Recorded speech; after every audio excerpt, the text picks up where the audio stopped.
She had saved 31 lives inside that building. They handed her a termination notice on a Tuesday morning and told her to use the side exit.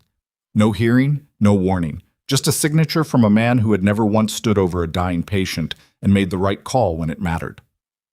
Evelyn Shaw walked out of Hartwell Memorial with a cardboard box and a paper cup of cold coffee. Security followed her to the parking lot like she was a threat. 40 minutes later, every alarm in that hospital went off at once, and the only person who could stop what was coming had just been fired. If this story has you from the first second, follow my channel right now, hit like, and drop a comment telling me what city you're watching from. I want to see how far this story travels. Let's go. The termination notice was printed on hospital letterhead, which Evelyn thought was a strange choice. Like the institution needed to remind you it still existed even as it pushed you out of it. She read it twice, standing in the hallway outside the administrative wing on the 4th floor of Hartwell Memorial Medical Center, in the gray morning light of a city called Drenwick that hadn't fully woken up yet. The words were clinical and bloodless, effective immediately, performance concerns, restructuring priorities. We wish you well in your future endeavors. There was no period after the last sentence. She noticed that. Someone had been in a hurry. Chief of Emergency Medicine. Dr. Garrett Lowe stood by the window with his hands in the pockets of his white coat. He wasn't looking at her. He was looking at the parking structure across the street like there was something interesting happening in it. You've had 3 incident flags in 2 months, he said. 2 of those flags were submitted by nurses who reported to me after I corrected their dosage calculations, Evelyn said. You know that. The documentation is selectively incomplete. She set the paper down on the counter between them. You know what's in those charts, Garrett, the ones from the overnight runs, the ones that got closed without full discharge summaries. He finally looked at her. His expression wasn't hostile. It was something worse. It was careful. You're a good nurse, he said, but you're a problem that keeps getting bigger. I'm a problem because I keep asking questions about patients who died and shouldn't have. Evelyn. He said her name the way you say a name when you want to end a conversation. Hartwell is going through an operational review. We are reducing liability exposure across all departments. That is not a personal judgment about your... Stop. He stopped. She picked up the notice, folded it in half, and tucked it into the front pocket of her scrubs. I want my personnel file. The full one. Not the summary. You can submit a formal records request through HR. I'll do that. He reached down for the cardboard box she'd already packed. She'd known this was coming for 3 days, and lifted it off the chair. I'll also be taking copies of the incident reports I filed. The originals, since apparently you've been misplacing them. Lowe's jaw tightened. Those are hospital property. They have my signature on them, she said, so they're also mine. She walked out without waiting for him to respond. The security guard at the elevator, young guy, new, didn't even know her name, fell into step beside her without making eye contact, the way they trained them to do. Evelyn didn't make it easier or harder for him. She just walked. The elevator took them to the ground floor. The lobby of Hartwell Memorial was already filling with the first wave of morning visitors, families with coffee cups and tired faces, a man arguing quietly with the front desk about parking validation. Normal Tuesday. Evelyn moved through it without stopping.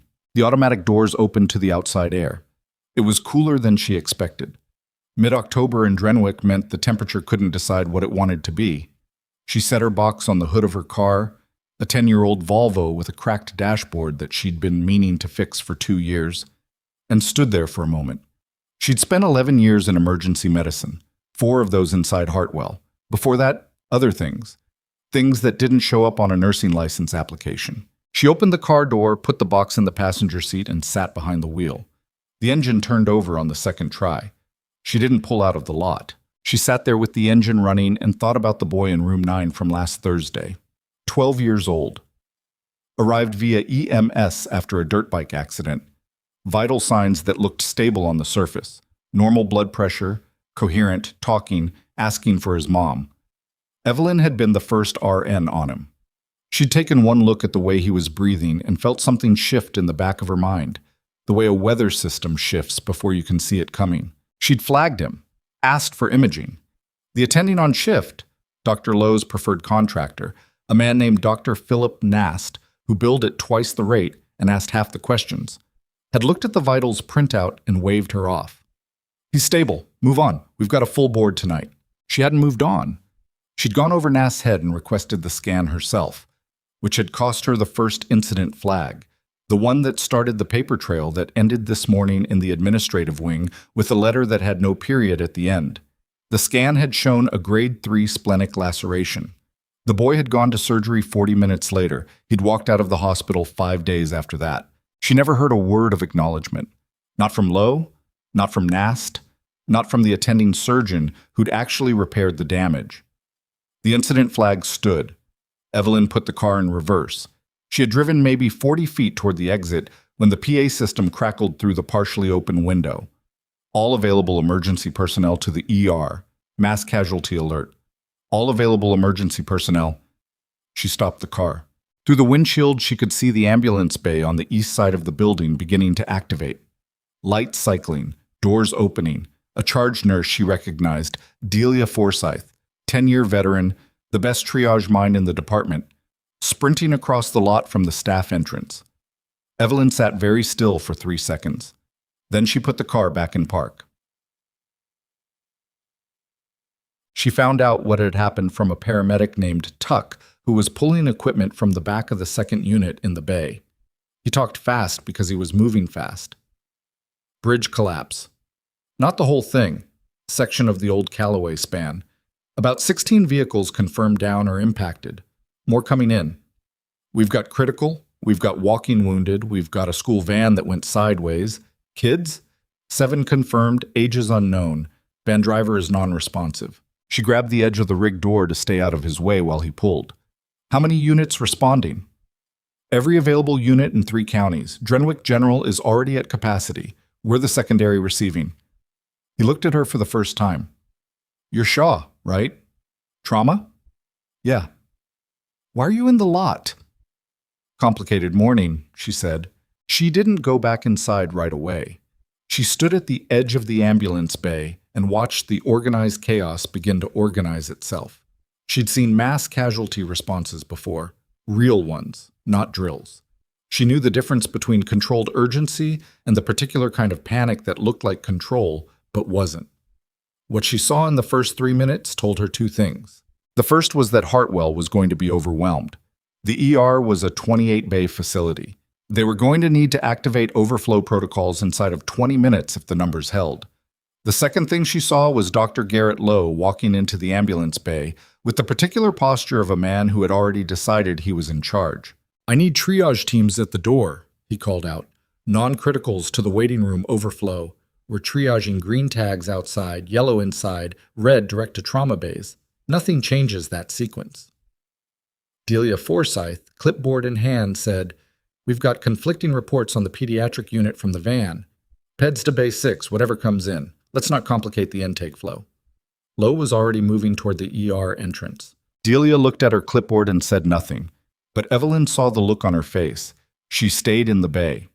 The first units rolled in 4 minutes later. 3 ambulances in close sequence. She helped hold a door, helped hold a gurney's wheel lock when a paramedic's hand slipped. Nobody questioned her presence. In a mass casualty event, bodies moved and nobody had time to check badges. The 6th ambulance carried the van. 2 of the 7 children were already at Drenwick General.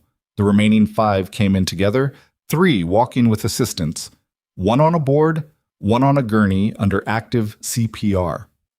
A paramedic was doing compressions one-handed on the last one, a girl who looked about 9 years old, while his partner managed the airway.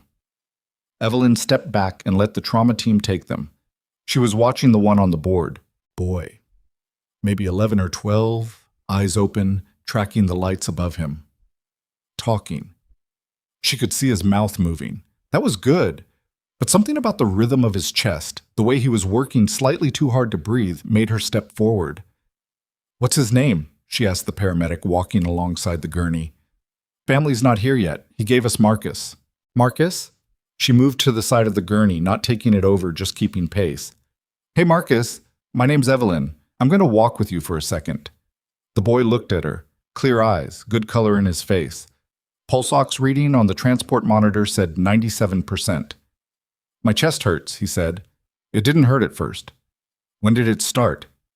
like 10 minutes ago, in the ambulance. Delayed onset pain after a traumatic impact. She looked at his breathing again. Rate was elevated. Not dramatically, but elevated. The 97% sat okay, but not great for a kid his age who should be pulling a 99. What was his mechanism? She asked the paramedic. Seatbelt held, but the van rolled. He took lateral impact on the left side. Driver's side door came in. No LOC. GCS 15 throughout. She looked at the transport chart. BP had been slightly elevated at the scene, 128/84 for a 12-year-old, which wasn't alarming on its own but read differently in context. She looked up and realized they were heading toward the overflow area, the area being used for yellow tags. He should go to a trauma bay, she said. The paramedic said, triage called him yellow. I know. I'm saying he should go to a trauma bay. They were inside now. The ER was already loud, already filling. Dr. Lowe was visible at the far end of the room, standing in the center of the main trauma corridor giving directives. She needed to get to him. Hold 1 second, she told the paramedic. She moved quickly toward Lowe, threading between gurneys and nurses. He saw her coming and his expression shifted immediately. Why are you in my ER? The boy from the van, Marcus. Yellow tag. Going to overflow. He needs imaging. His mechanism is lateral impact, his breathing is elevated, and he's reporting delayed onset chest pain. Lowe looked at her with the specific patience of a man who is not being patient. He's conscious, he's talking, his SAT is 97. We have 4 criticals in active resuscitation and limited trauma bay capacity. His pain started after the scene. Compensatory vitals can hold for a while before they don't. Shaw. He said it flat. You are not staff. You do not have clinical authority in this facility as of... He glanced at his watch. Approximately 90 minutes ago. If you do not leave this treatment area immediately, I will have you removed. She held his eye for a moment. Then she said, get imaging on that boy. And she walked back toward the overflow area. The overflow area was a converted conference room 2 hallways off the main ER floor, used during surge events. It had 6 beds, 2 nurses, one of whom, Evelyn was relieved to see, was a woman named Rosario Vance who had been working with Evelyn for 3 years. And the controlled chaos of a space that was being asked to function like a clinical unit without quite the right equipment for it. Marcus was in the second bed from the door. A curtain had been pulled halfway around him. He was still in the transport clothes, a hoodie that had been cut at the collar by the paramedics, jeans. He was holding his own hand, which kids sometimes did when they were scared and didn't want to show it. Evelyn came around the curtain and crouched so she was at his eye level. Still chest pain? Yeah, he swallowed. Worse when I breathe deep. Show me. He inhaled slowly and stopped about 2/3 of the way in, his left side. His face tightened. She did a quick visual. No obvious external wounds on the chest beyond bruising that was starting to show along the left lateral wall, which was consistent with the seatbelt and lateral door impact. She pressed 2 fingers lightly just below his left ribcage, and he pulled away from her hand. Sorry, she said. It's okay. He looked at the ceiling. Is my mom here yet? I don't know. Someone will find out. What grade are you in? 7th. What's your teacher's name? Mr. Dorrance. He's boring. Most 7th grade teachers are. She kept talking to keep him engaged while she continued the assessment, checking his neck veins, watching his tracheal position. Were you going somewhere fun? On the van? Science trip, the aquarium. He paused. Is everyone else okay? She didn't answer that directly. People are being taken care of. Rosario came through the curtain with a tablet. Shaw, what do you need? Get me a portable ultrasound. Rosario didn't ask who had authorized it. She just nodded and left. Lowe appeared in the doorway of the overflow room 30 seconds later. He must have followed her. He walked straight to Marcus's bed and looked at the boy, then at Evelyn. His voice was very low. You have 30 seconds to explain why you are still in this building.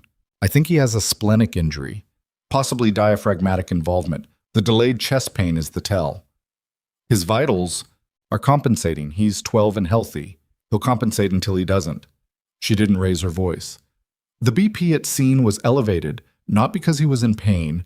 He said it didn't hurt at first, Elevated because he was hemorrhaging and his body was doing what 12-year-old bodies do. It redirected. It corrected. It hit it. She looked at Lo directly. You know this presentation. You've seen it. Something moved across Lo's face. She watched it happen and couldn't quite name it. It wasn't surprise. It was more like the expression of a man recalculating something privately. If you're wrong, he said, this is a trespassing incident and a serious liability. If I'm right, we have maybe 20 minutes before that boy's pressure crashes, and he goes into hemorrhagic shock in a conference room. Rosario came back through the door with the portable ultrasound unit on its cart, cable trailing behind her. Lo looked at the machine, looked at Evelyn, looked at the boy. Do it fast, he said, and turned and walked out. Rosario set up the unit while Evelyn prepped the gel. Marcus watched the monitor like he was trying to understand something. Is this going to hurt? He asked. Not at all. It's just sound waves. Like a bat? Exactly like a bat. She positioned the probe just below his left costal margin and angled it up. The image bloomed onto the screen. Grainy, dark gray, the familiar landscape of abdominal ultrasound. She moved the probe in a slow, deliberate arc, adjusting the angle, reading the image. She found what she was looking for in 12 seconds. A crescent of black fluid behind the spleen. Not small, not ambiguous. Free fluid in the left upper quadrant that hadn't been there when he arrived at the scene and was very much there now. She stared at the image for one more second. Then she looked at the chart hanging from the end of the bed, the chart that had come down from intake with the paramedic paperwork.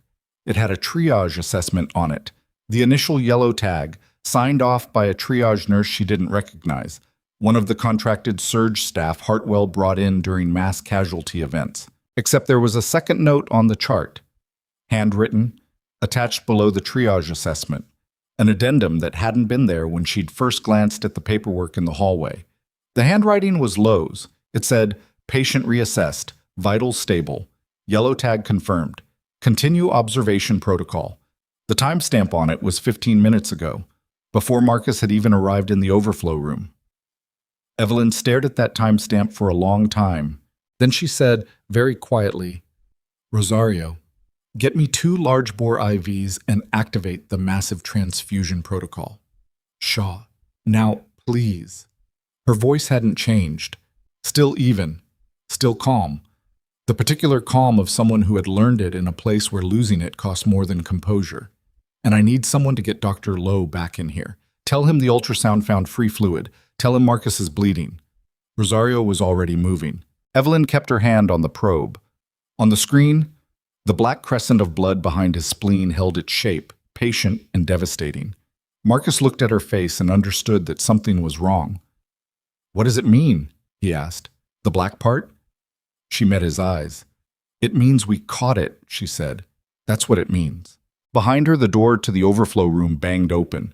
She heard Rosario's voice, sharp and urgent, calling for IV supplies. She heard the monitor above Marcus's bed begin to shift.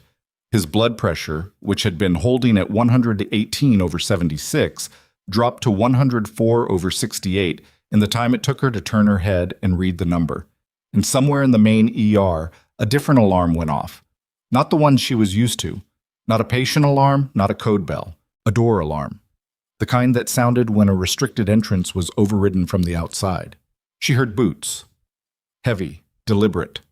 More than one set. And then, cutting through all of it, a voice she didn't recognize, deep, measured, with the particular register of someone accustomed to being heard across distance and noise. We're looking for a nurse, Evelyn Shaw. Someone tell me where she is. The overflow room went quiet except for the monitor. Rosario turned from the IV supplies and looked at Evelyn with an expression she couldn't read. Evelyn kept her eyes on the ultrasound screen, on the black fluid behind the spleen of a boy named Marcus, who was 12 years old and had been trying to go to the aquarium. She didn't turn around. Start the IVs, she said. He doesn't have time for anything else right now. Rosario moved without another word. Her hands were already practiced, already certain, the kind of nurse who didn't need to be told twice about anything that mattered. She had the first line in Marcus's right antecubital in under 40 seconds, flushed it, taped it down, and reached for the second kit without looking up. Marcus winced, but didn't pull away. You're good, Evelyn told him. Stay still for me. Who's out there? He asked. I don't know yet. Are they here for you? She didn't answer that. She kept the probe in position and watched the screen. The free fluid hadn't expanded visibly in the last 3 minutes, which meant the bleed was active but not catastrophically fast. The spleen was holding a partial containment that could change with any sudden movement, any spike in pressure, any cough. She needed him still, and she needed surgical consult in the next 10 minutes. The boots in the hallway stopped outside the overflow room door. A knock. One. Firm. Not the knock of someone asking permission so much as announcing presence. Then the door opened. 2 people came in. The first was a man in his 50s, broad-shouldered in civilian clothes that looked like they'd been put on quickly. Dark jacket, no tie. A laminate ID badge clipped to his breast pocket that Evelyn clocked in her peripheral vision without turning to read it. The second was younger, a woman in her early 30s, and the kind of neutral dark clothing that didn't announce anything about who she worked for. The man scanned the room. His eyes moved the way trained eyes moved. Corners first, then center, fast and complete. They landed on Evelyn. Shaw, he said. Not a question. Busy, she said. 5 minutes. He didn't move. He also didn't push. He stood just inside the door with his hands at his sides and waited, which told her more about him than the badge did. Rosario had the second IV in. Evelyn called across to her, "Run the first bag wide open. Get me surgery on the phone. I need whoever's senior in general surgery right now, not whoever's available, whoever's best." That's Okafor, Rosario said. She's in OR3. Pull her if she's between cases. If she's not, get her on radio. Rosario went to the phone on the wall. Evelyn finally stepped back from the bedside, stripped the ultrasound gel from her hand with a paper towel, and turned to look at the man by the door. Up close, the badge read, Federal Health Oversight Division. Below that, a name. A. Mercer. Below that, a title she didn't read fully because she was looking at his face instead. You picked a complicated morning, she said. We've been watching Hartwell for 4 months, Mercer said. We moved today because of you. That landed somewhere behind her sternum, but she kept her expression level. Then give me the 5 minutes I asked for and I'll tell you everything you need. He nodded once. She turned back to Marcus. Yet, Dr. Adeyeze Okafor arrived in the overflow room 7 minutes later, which was fast enough that Evelyn suspected Rosario had not been gentle on the phone. Okafor was compact, precise, somewhere in her mid-40s, with the particular unhurried quality of a surgeon who had stopped being impressed by crises sometime in her second year of residency. She looked at the ultrasound image, looked at the chart, looked at Evelyn. Who ordered this scan? I did, Evelyn said. Okafor looked at her badge, or rather, at the place where a badge would be. There wasn't one. You're not on the attending list. I was staff until this morning. Okafor absorbed that without visible reaction. She picked up the probe herself and repeated the scan, slow and methodical, covering the same ground Evelyn had covered and then some. She checked Morrison's pouch. She checked the pelvis. She came back to the left upper quadrant and held the image there for a long moment. Significant free fluid, she said. Spleen looks like it's holding, but that can change fast. She set the probe down and looked at Marcus. Hi. I'm Dr. Okafor. I'm a surgeon. What's your name? Marcus. Marcus, I'm going to need to take you upstairs and look at this more carefully. Do you understand what that means? Surgery? Possibly. I want to see exactly what we're working with first. She put a hand briefly on his arm. Not performative, just contact, the kind that said, I see you, and then straightened and looked back at Evelyn. This is a solid call. The delayed presentation, the mechanism, the subclinical BP elevation at scene. She stopped. Why did triage tag him yellow? That's the question, Evelyn said. Okafor looked at the addendum on the chart, the one in Lowe's handwriting, the one with the impossible timestamp. Her face did something careful and controlled. I'm taking him up, she said. I'll document my own assessment. She looked at Evelyn for a beat longer than necessary. You should be here when this is over. I plan to be, Evelyn said. They moved Marcus out of the overflow room and toward the elevator bank within 4 minutes. Rosario went with them to hand off the lines. Evelyn watched the gurney go down the hallway and then turned back to the room, which was now empty except for Mercer and the woman with him, whose name she still didn't know. She pulled a chair over from the wall and sat down. Her feet hurt. She hadn't noticed until now. "Talk," she said. Mercer sat across from her. The woman remained standing near the door, not blocking it, just present. "My name is Arthur Mercer. I'm a federal investigator with FHOD. We've been building a case against this hospital's emergency department for falsified mortality outcomes going back approximately 26 months. He said it the way people say things they've said many times before, clean and without drama. We have documentation of altered discharge charts, mislabeled patient statuses, and a pattern of care denial consistent with a systematic effort to reduce ICU utilization and improve cost metrics." Evelyn looked at her hands. "How many patients?" she asked. "Confirmed?" 11 deaths that we believe were preventable under standard care protocols. Suspected, but not yet confirmed. Possibly as many as 31. The number sat in the air between them. She'd known something was wrong for 8 months. She'd filed incident reports. She'd flagged charts. She'd asked questions in hallways and gotten silence and professional distance in return. She told herself she was doing enough, that the system would eventually respond to documented evidence the way systems were supposed to respond. 31. "What do you need from me?" she said. "We need the records you took when you left this morning," Mercer said. "We need your formal statement about specific cases you flagged internally. And we need you to walk us through the alteration pattern because you're the one who identified it, and we need someone who can explain it to a jury in terms that aren't medical jargon." "The chart in the overflow room," she said. "The boy who just went upstairs." Lowe put a note on his chart with a timestamp that predated the triage assessment. He documented a reassessment that hadn't happened yet. Mercer and the woman exchanged a look. "Can you prove that?" Mercer asked. "The paramedic transport timestamp puts Marcus's arrival at this facility at," she thought back, "approximately 43 minutes ago. The triage assessment is timestamped at 38 minutes ago. Lowe's addendum is timestamped at 51 minutes ago." She looked at him. He pre-wrote a cover note before the patient arrived. Either someone told him this particular patient was coming and he wanted documentation in place, or he's been doing this long enough that it's become reflexive. Either way, it's in the chart. The woman by the door said, for the first time, "We need that chart before it gets updated." Her voice was quiet and precise. Evelyn looked at her. "Who are you?" "Investigator Priados," she said. "I handle evidence preservation." "The chart is in the overflow room's intake rack." Evelyn stood. "Third slot from the left."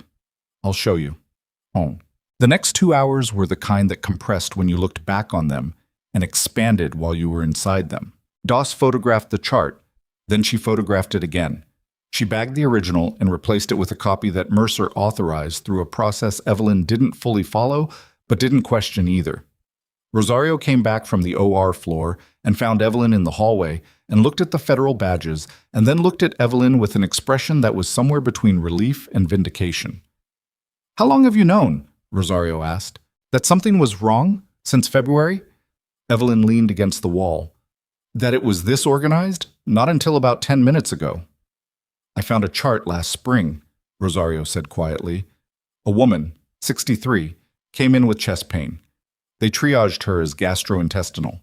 She died 4 hours later. I asked about it and Lowe told me the triage was appropriate given her presentation." She paused. "But I had been in the room when she arrived. Her presentation wasn't gastrointestinal. Did you file a report?" "I started to. Someone in administration called me before I finished it. Told me to make sure I had my documentation right before I submitted anything formal. Told me it was important to be accurate."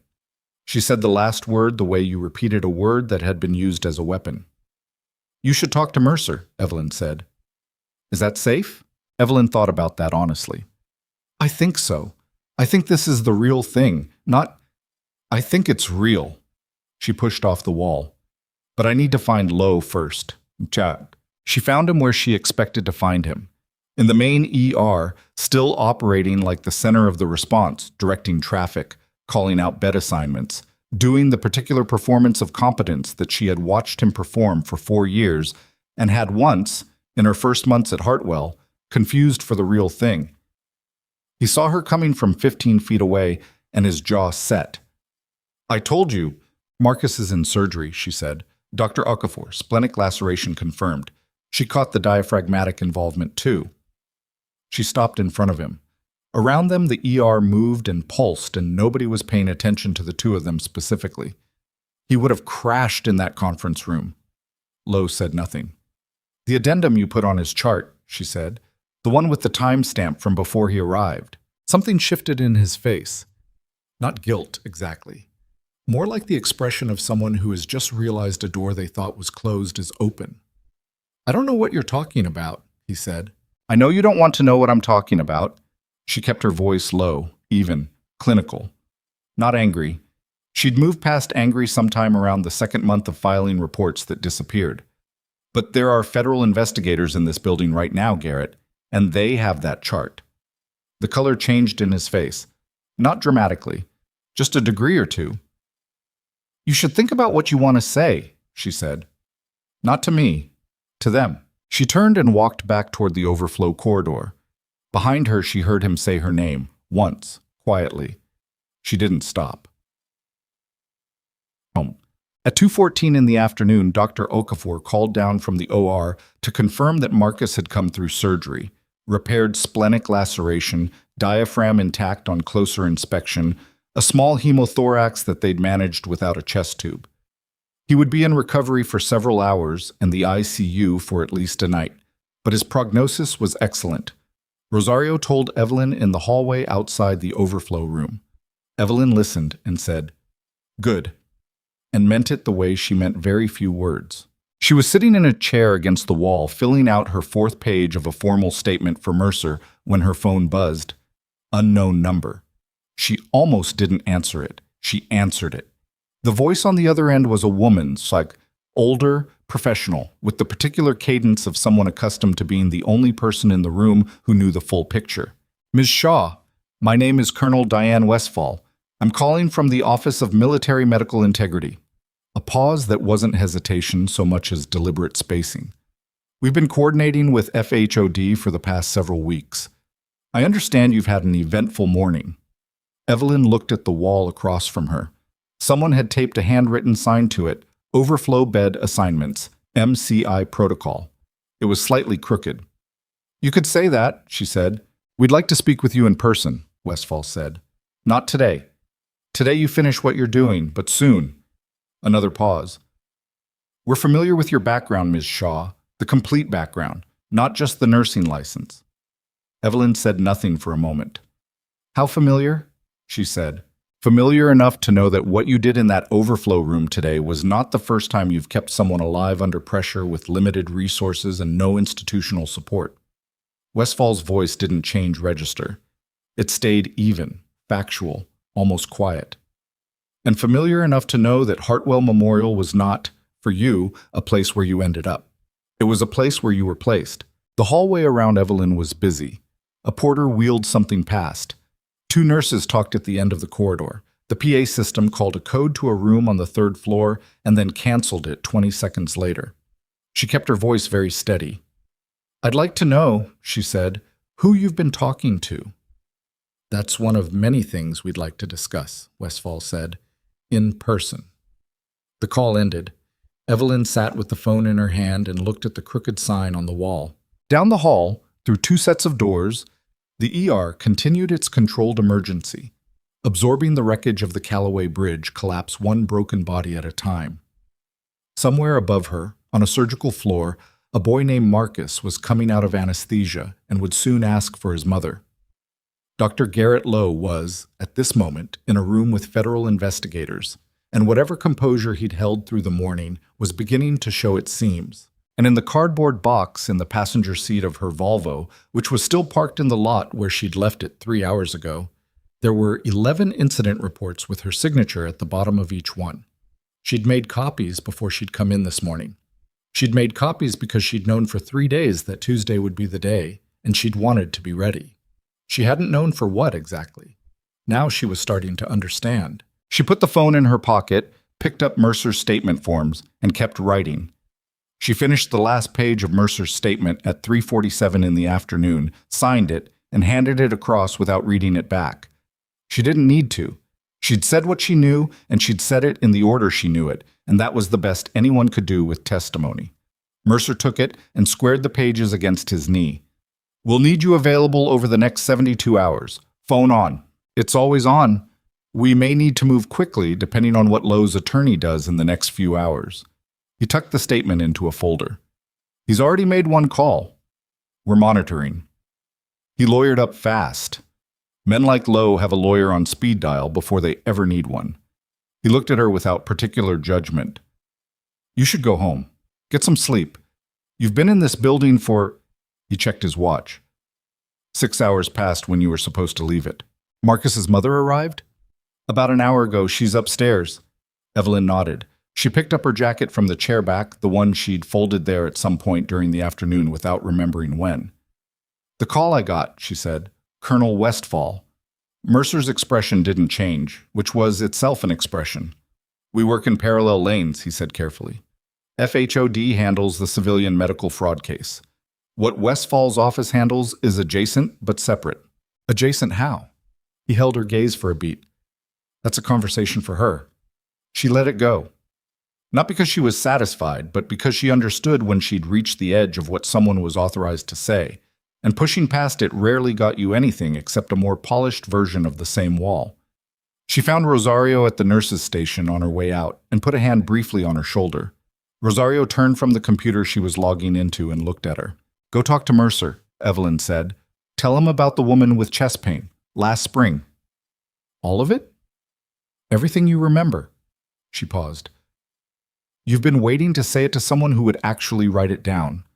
Rosario looked at her for a moment. "Are you coming back?" It was a simple question with a complicated underside, and they both knew it. "I don't know yet," Evelyn said, which was honest. She walked out through the main lobby this time, not the side exit, not the ambulance bay. Through the front doors where the families waited and the information desk clerk was on the phone, and a small child was asleep across 2 chairs with her coat pulled over her like a blanket. The automatic doors opened for her, and she walked out into an afternoon that had turned cold without asking anyone's permission. Her Volvo was where she'd left it. The cardboard box was still in the passenger seat. She got in, looked at the box, looked at the windshield, and sat there for approximately 45 seconds before she started the engine and pulled out of the lot. She drove 6 blocks before she realized she wasn't driving home. She was driving toward the federal building on Crane Street, which was where Mercer had said his team was staging. She didn't remember deciding to do that. Her hands just knew where to go. She pulled over, put the car in park, and sat in a bus zone with the hazards on. Westfall had said the complete background. She'd said a place where you were placed. Evelyn looked at her hands on the wheel. She had a nursing license, a decade of ER experience, and a lease on a 1-bedroom apartment on the north side of Drenwick that she paid month to month because she'd never been sure how long she'd be in any given place. She had a gym bag in her trunk with running shoes she used 3 mornings a week at 5 a.m. when she couldn't sleep, which was most mornings. She had 11 years of service in a branch of the military that she did not discuss at job interviews, a discharge classification that was listed as administrative, voluntary on the paperwork, and meant something more specific than that in practice, and a call sign she hadn't heard spoken aloud in 4 years, Iron Wraith. She'd been 26 when she'd earned it. She'd been 31 when she'd walked away from the unit and enrolled in a nursing program in a city where nobody knew her, and she'd told herself at the time that it was a clean break, a real one, the kind you don't come back from. She hadn't heard from Colonel Westfall or anyone in Westfall's chain of command in 4 years. She turned the hazards off, checked the mirror, and pulled back into traffic. She went home. Apos? The apartment was quiet in the way apartments were quiet when you lived alone and hadn't been home in a while. A specific, accumulated silence that felt slightly unfamiliar, like the place had been going on without you. She set her cardboard box on the kitchen table, made coffee she didn't particularly want, and stood at the window that looked out over a parking lot and a laundromat and, in the distance, the back of a church she'd never been inside. She drank the coffee standing up. Her phone buzzed at 6:12. Mercer. She answered. Lowe's attorney has requested a procedural hold on the chart documentation from the overflow room, he said. They're arguing evidence collection without proper authorization. Can they get it? Unlikely. but it'll slow us down by 24 to 48 hours while the judge reviews. I wanted you to know in case anyone from Hartwell's legal team contacts you. If they do, don't speak to them. Say you're represented and end the call. I'm not represented. You are as of this afternoon. I sent the paperwork an hour ago. Her name is Jordan Falk. She'll call you tonight. He paused. She's good. Former U.S. attorney. She knows what this kind of case looks like. Evelyn looked at the parking lot. A man was loading groceries into a car, one-handed while holding his phone with the other, and the bag kept sliding, and he kept catching it, and it had the texture of an ordinary Tuesday that had no idea what had happened 6 blocks away. Mercer, she said. Yeah. 11 confirmed, possibly 31. She kept her voice level. How long have you known it was that number? A pause. Not evasive, just honest. We got to 11 confirmed about 6 weeks ago. The 31 is a working estimate based on mortality pattern analysis, going back to when Lowe took the chief position, 26 months. And you waited 6 weeks. We needed the case to hold, he said. If we moved too early, an attorney could... I understand why you waited, she said. I'm not asking you to justify it. She stopped, started again. I just want to make sure I understand the number. Another pause. Yeah, he said. It's a real number. She said goodnight and ended the call. She stood at the window for a long time after that. The man with the groceries had driven away.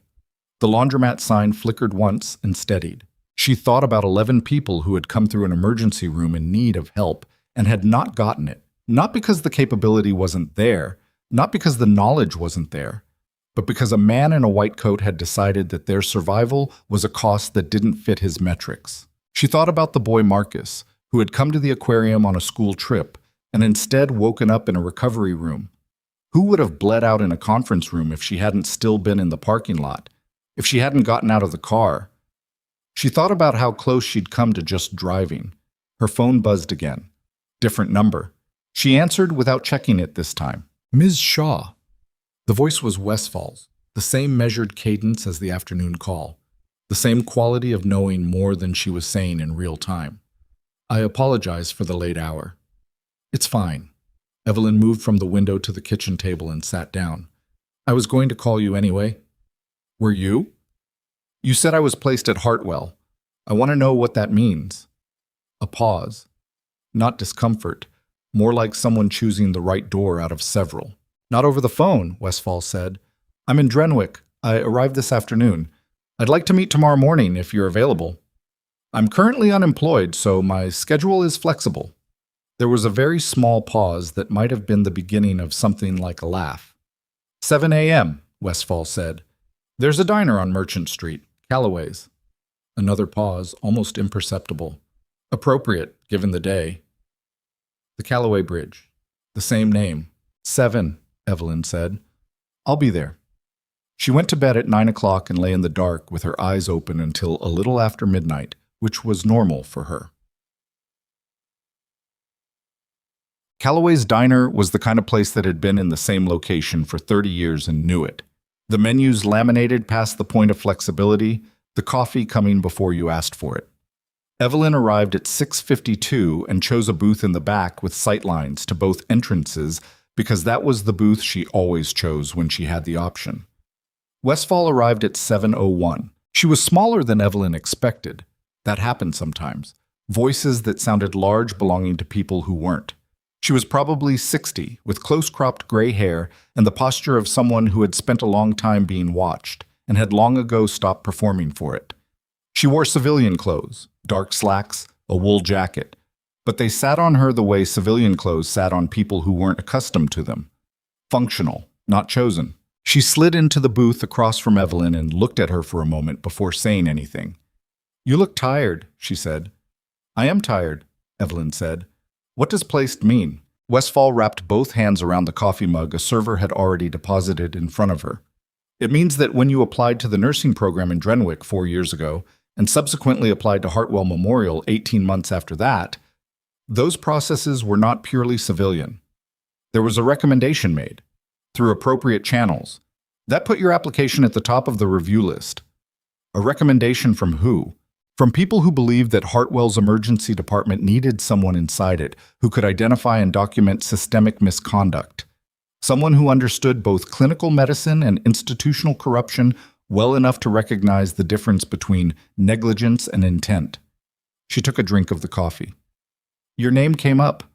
Evelyn looked at her. "I wasn't informed of this." "No. So I've been what? An asset, an unwitting one. You've been a nurse at Hartwell Memorial who did her job," Westphal said. "The recommendation put you in the room. Everything you did inside that room was your own.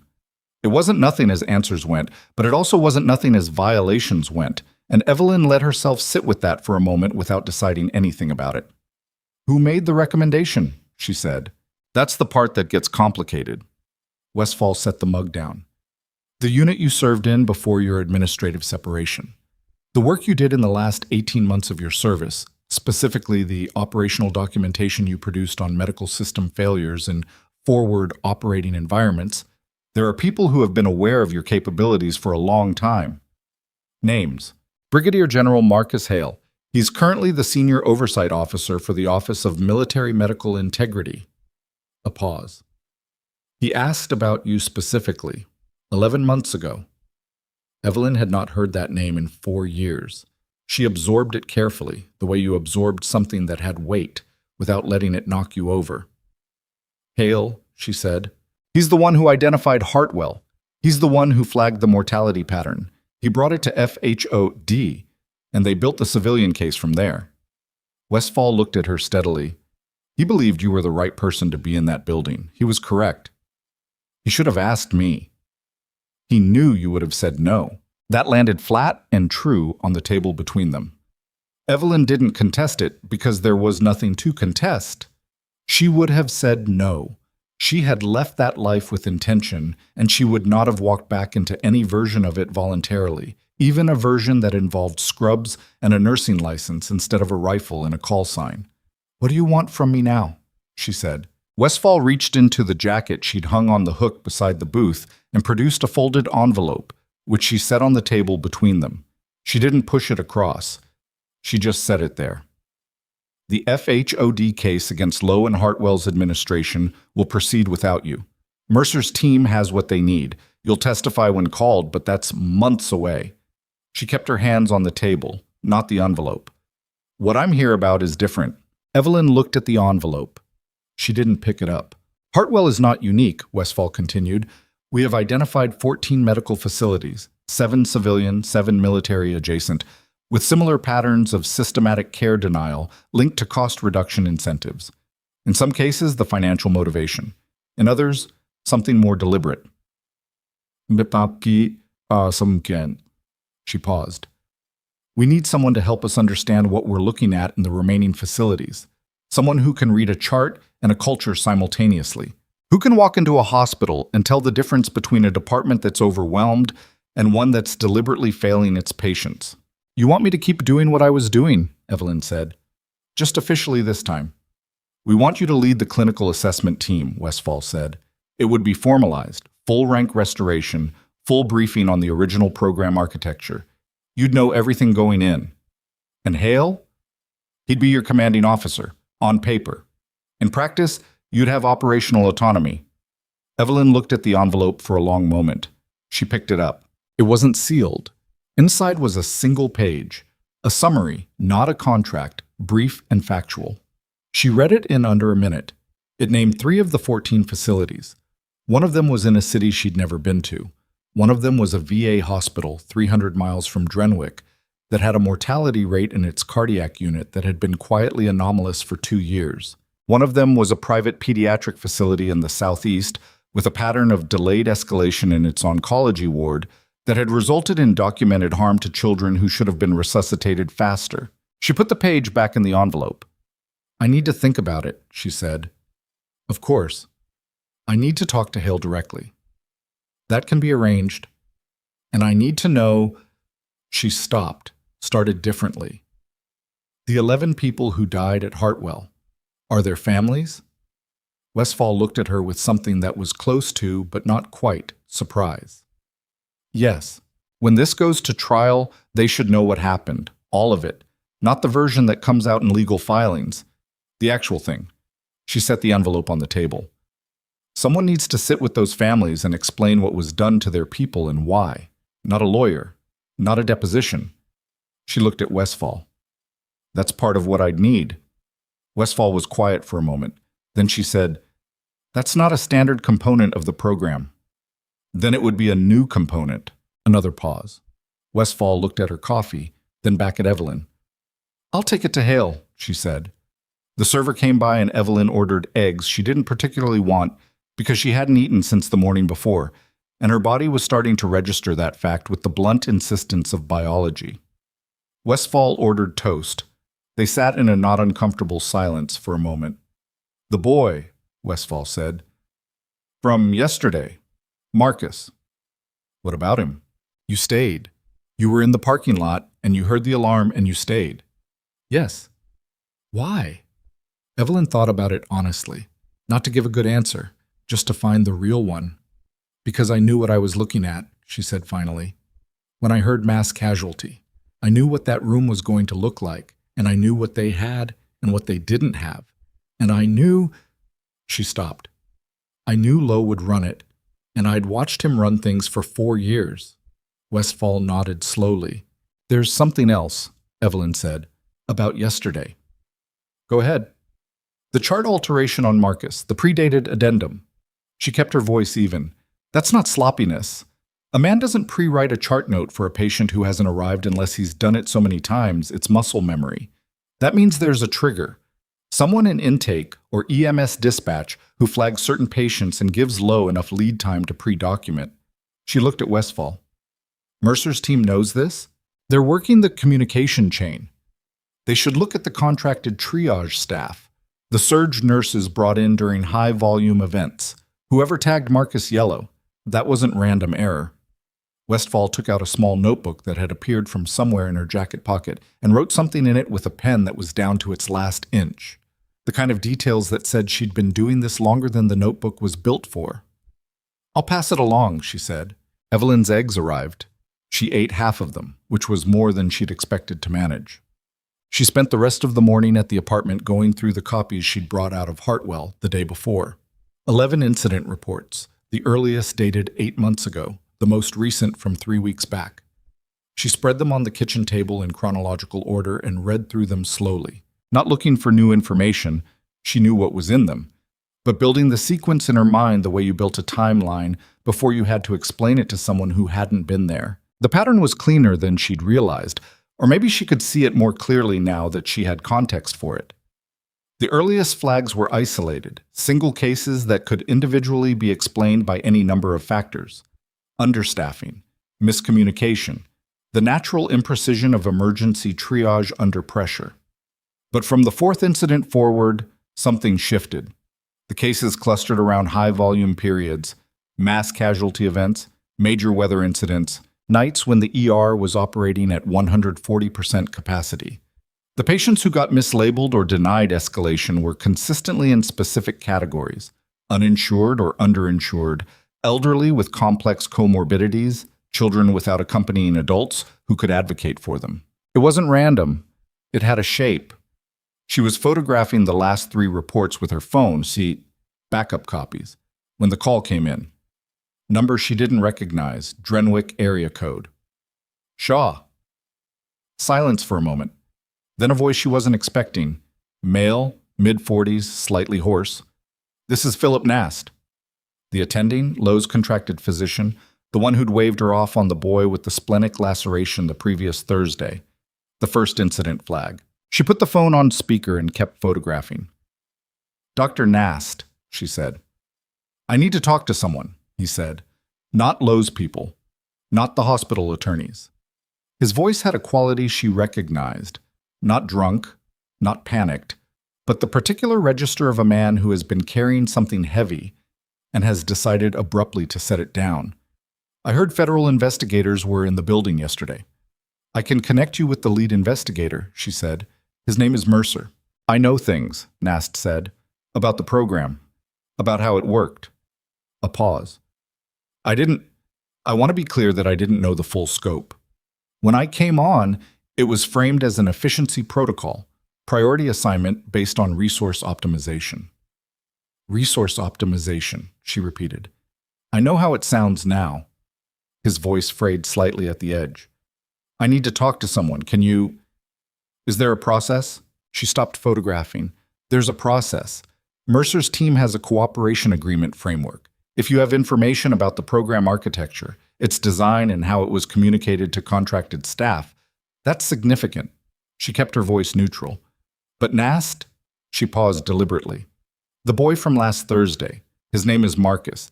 He's 12, and he's in the ICU at Hartwell right now because of a splenic laceration that you missed. Silence. He'll be okay, she said, but I need you to understand that when you go in to talk to Mercer, you're not going in to protect yourself. You're going in to give those 11 families something real. A long pause. She could hear him breathing. 11, he said quietly. Confirmed, she said. Possibly more. The phone was quiet for a moment that stretched. I'll call Mercer, he said. I'll text you the number. She ended the call, sent the contact, and stood in her kitchen with the incident report spread across the table around her and the afternoon light coming through the window at a low angle that made everything look slightly more consequential than it was. Her phone buzzed again, almost immediately. She looked at the screen expecting Mercer's number. It was a text from an unsaved number with a Drenwick exchange. No greeting, no signature. Just 9 words. You should know they found something in Lowe's office. She stared at the message. She typed back, Who is this? 3 dots appeared. Then, someone who's been watching longer than you have. Check the east stairwell camera at Hartwell. Timestamp 11:43 p.m. last Thursday. She read the message twice. Last Thursday. The night after she'd flagged Marcus the first time. The night after she'd gone to Nast and he'd rejected the escalation. She called Mercer. He picked up on the second ring. The east stairwell camera at Hartwell, she said. Last Thursday, 11:43 p.m. Someone just told me to look at it. A pause. Who told you? Unknown number. I'll forward the thread. Forward it now. She could hear him moving. We requested all security footage as part of the evidence preservation order this morning. If that timestamp shows what I think it might show, what do you think it might show? He said, Lowe meets with someone. In that stairwell, twice a week, minimum, based on access card logs. We've been trying to get a face on the second person for 6 weeks. Evelyn looked at the window. The angle of the light hadn't changed. There's someone else, she said. There's someone else, Mercer confirmed. Someone above Lowe, or beside him. We don't know yet. His voice had a careful quality. Shaw, the text you received, does the number match anything in your contacts? Anyone from the hospital? Anyone from... No. She thought about it. But someone sent it to my personal cell, not a hospital line, which means they've had my number for a while. Or they got it recently. A pause. From someone who has it. She thought about Westfall. She thought about Hale. She thought about the fact that she'd spent 4 years believing she'd walked out of a world that operated this way, and that the world had apparently never agreed. I'll forward the thread, she said. Let me know what's on the camera. She ended the call, forwarded the message, and stood in the middle of her kitchen for a long moment. Then she picked up the envelope from the table, Westfall's envelope, and put it in the inside pocket of her jacket, where she'd been carrying her folded termination notice since yesterday morning. 2 pieces of paper. One telling her she was finished, one telling her she was just beginning. She put her jacket on and picked up her keys. Mercer called back 11 minutes later while she was in the car. She answered through the speaker on the dash. We pulled the footage, he said. His voice was different, controlled in a new way. 11:43 p.m., last Thursday, East Stairwell, Hartwell Memorial. And? Lowe and 1 other individual. Unmasked, clearly visible. A pause that had weight in it. Shaw, the second person, is on the hospital board. His name is Roland Fitch. He is also, and this is the part that took us 10 minutes to confirm, a silent partner in the private firm that holds Hartwell's operational management contract. She let that settle.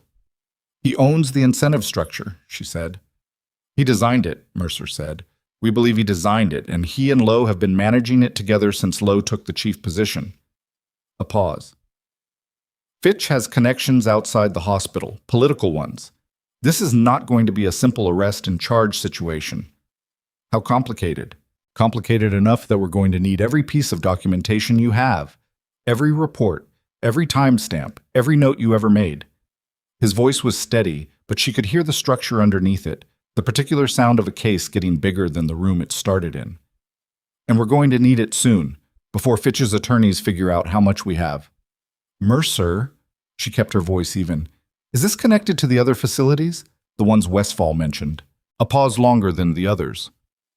We're starting to think the management firm may have a template, he said carefully. That Hartwell is one implementation of something that exists in multiple places. She drove for a moment without speaking. Then we're not talking about one man who made bad decisions, she said. No, Mercer said. We're not. She took the turn toward the federal building on Crane Street. I'll be there in 8 minutes, she said, with the originals. She drove through Drenwick in the late afternoon, past the laundromat, past the church she'd never been in, past the intersection where a utility crew was fixing something in the road that had been broken longer than the repair had been scheduled. The Callaway Bridge collapse had made the evening news that morning. Footage of the wreckage, the broken section of span, the water below. 7 children from a school van, a city counting its damage. And inside a hospital that should have been ready for it, a man had been pre-writing chart notes to cover deaths that hadn't happened yet. She thought about Westfall's envelope in her pocket. She thought about 14 facilities. She thought about the families who didn't know yet what had been done. She parked outside the federal building, cut the engine, and sat for exactly 3 seconds. Not long enough to doubt anything, just long enough to be sure she meant it. Then she took the cardboard box from the passenger seat, tucked it under her arm, and walked toward the entrance. Behind her, the Volvo sat in the fading light with an empty passenger seat and a cracked dashboard that she'd been meaning to fix for 2 years, and probably wouldn't fix now, because some things stayed broken while you were busy with more important ones. The door to the federal building was heavy. She pulled it open herself. Inside on the 3rd floor, where Mercer's team had set up, someone was feeding pages into a scanner, and a phone was ringing, and a whiteboard on the wall had a name written in red marker at the top of a list that was still being built. The name at the top wasn't Lowe's. The name at the top of the whiteboard was Roland Fitch. Below it, in a column that descended in smaller writing, were 6 other names Evelyn didn't recognize yet.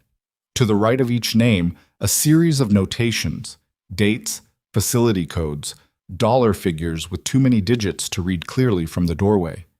Someone had drawn lines between them with a red marker, the kind of diagram that looked chaotic until you understood the logic underneath it, and then looked inevitable. Mercer was at the far end of the room with 2 other agents and a woman Evelyn hadn't seen before. 40s, reading glasses pushed up on her head, a laptop open in front of her trailing 2 external monitors. He looked up when Evelyn came in and crossed toward her without finishing whatever he'd been saying. "You made good time," he said. Traffic was light. She set the cardboard box on the nearest clear surface, which was the edge of a folding table stacked with binders. "Who's Fitch?" "Sit down. I'll walk you through it." "I'd rather stand." He looked at her for a moment, then accepted it and turned toward the whiteboard. Roland Fitch, 61, former hospital administrator, transitioned to private equity in medical operations approximately 15 years ago. He's a silent partner in a firm called Meridian Health Solutions. They hold operational management contracts at 32 facilities across 11 states. 32, she said. Hartwell is one. The management contract gives Meridian control over staffing ratios, departmental budget allocations, performance metrics, and, he pointed to a line on the board, mortality outcome reporting frameworks, meaning Fitch's firm decided how each hospital measured and reported patient deaths. The woman at the laptop said, without looking up. They also set the bonus structure for department chiefs. Chiefs who hit specific cost reduction benchmarks received quarterly performance bonuses through a subsidiary, off the main payroll. "That's Investigator Callan," Mercer said. "Financial crimes." Evelyn looked at Callan. "So Lowe was being paid to keep costs down." "Lowe was being paid to keep a specific number down," Callan said. She turned one of the monitors so Evelyn could see it. A spreadsheet, columns of figures. ICU admission rate. Every patient Lowe redirected away from escalated care. Every yellow tag that should have been red, every discharge that should have been an admission, reduced the ICU utilization rate for that quarter, which triggered the bonus. She scrolled down. The bonuses were significant. Over 26 months, Lowe received approximately $430,000 through the subsidiary. The room was quiet except for the scanner and the phone that had stopped ringing. Evelyn looked at the spreadsheet for a long moment. "What's on the camera footage?" she said. "In the stairwell, what are they talking about?" Mercer said, "Audio is partial. The stairwell acoustics. What did you get?" He pulled up a laptop screen and turned it toward her. The footage was grainy, the timestamp in the corner reading 23:43:07. Two men in a concrete stairwell lit by a single fluorescent tube. One of them was Lowe. She recognized the set of his shoulders, the way he stood with his weight slightly back like a man who'd learned to look relaxed under pressure. The other was older, thicker through the chest, in a suit that cost more than the stairwell deserved. The audio, when Mercer played it, was fragmented. A word here, a phrase there, the rest consumed by the building's ventilation system. "Not sustainable if she keeps," Lowe's voice. Then the other man, Fitch, clearer because he was facing the camera. "Handle it. That's what the review process is for." Then Lowe again, something she couldn't make out. Then Fitch. 24 hours. Then it's not your problem anymore." Mercer paused the footage. Evelyn looked at the frozen image. The timestamp was last Thursday night, 11:43 p.m., 12 hours before her termination notice had been printed and stamped. "He ordered it," she said. "That's our interpretation," Mercer said. "A defense attorney will call it ambiguous." "It's not ambiguous." "I know it's not ambiguous," he said, with a patience that was running on fumes. "But ambiguity is a legal tool, not a factual one. We need more." He looked at the box she'd brought in. "The incident reports you filed, the ones that were supposed to be logged in Hartwell's internal system. I have the copies I made. The originals should still be in the system." "They're not," Callan said.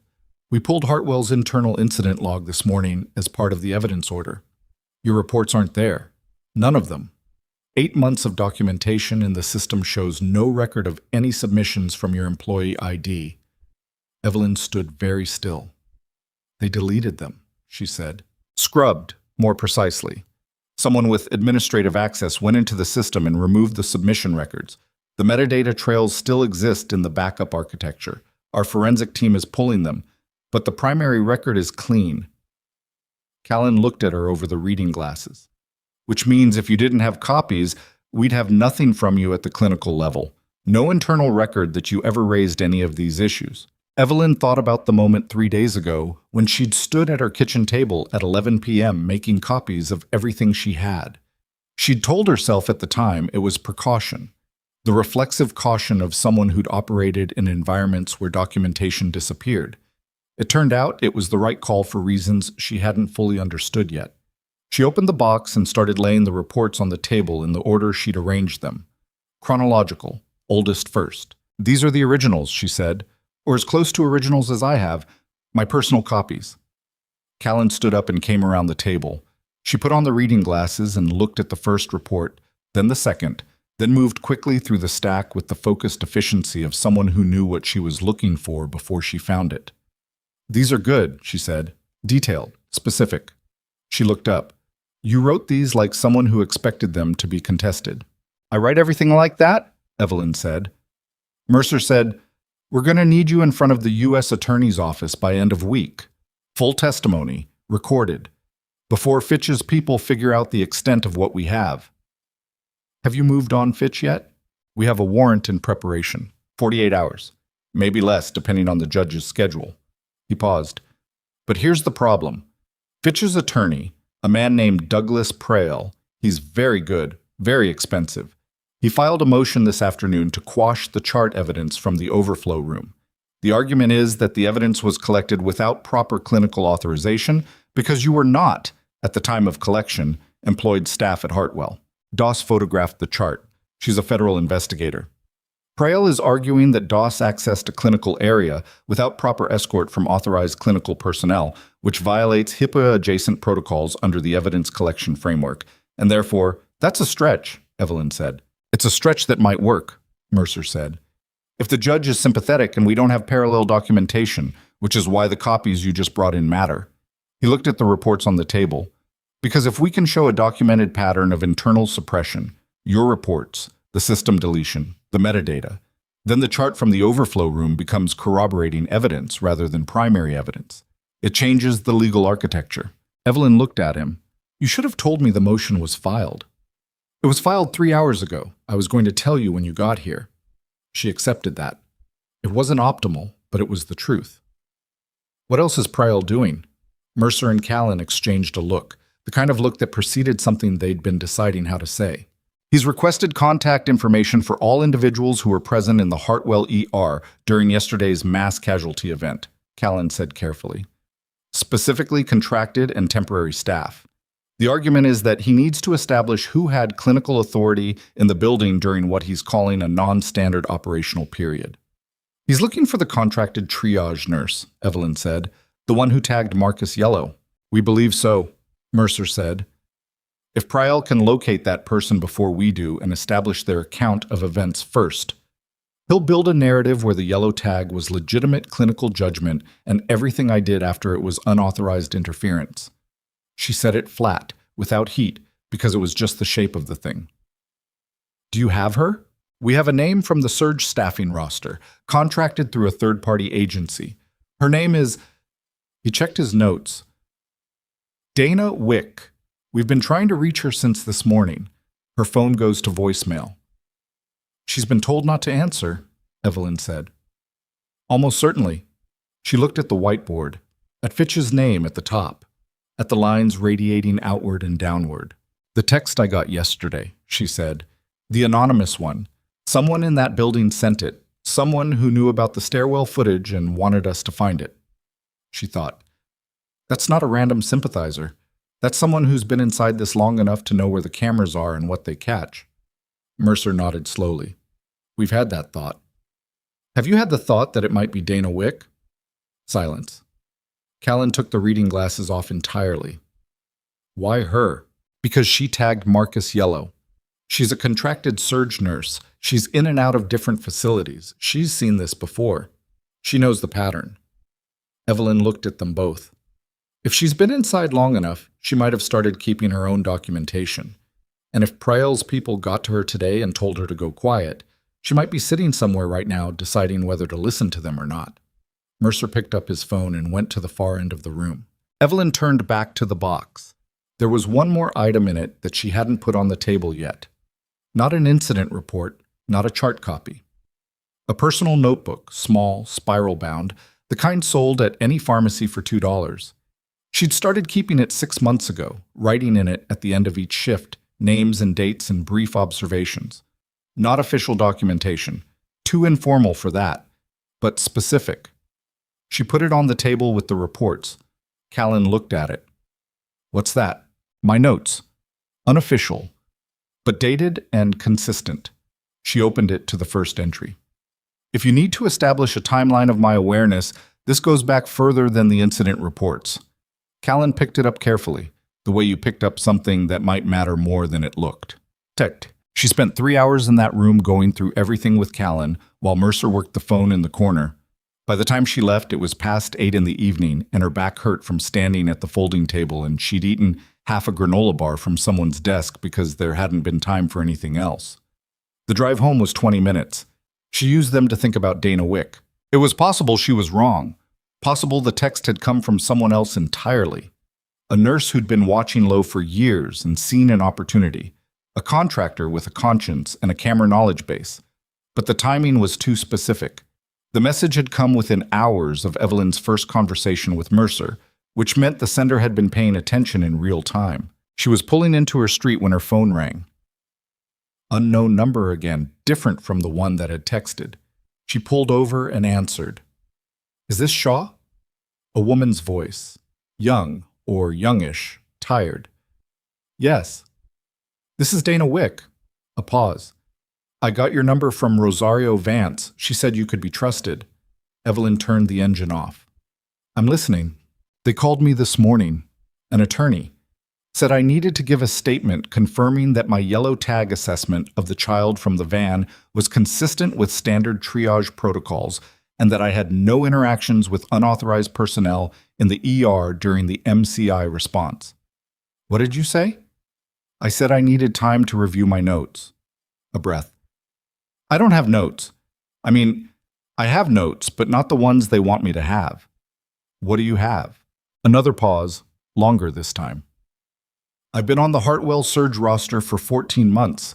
They call me during high-volume events, 3-4 times a month sometimes. And I've seen the pattern. Her voice was controlled but had an edge under it, the particular edge of someone who'd been keeping something in a box and had just taken the lid off.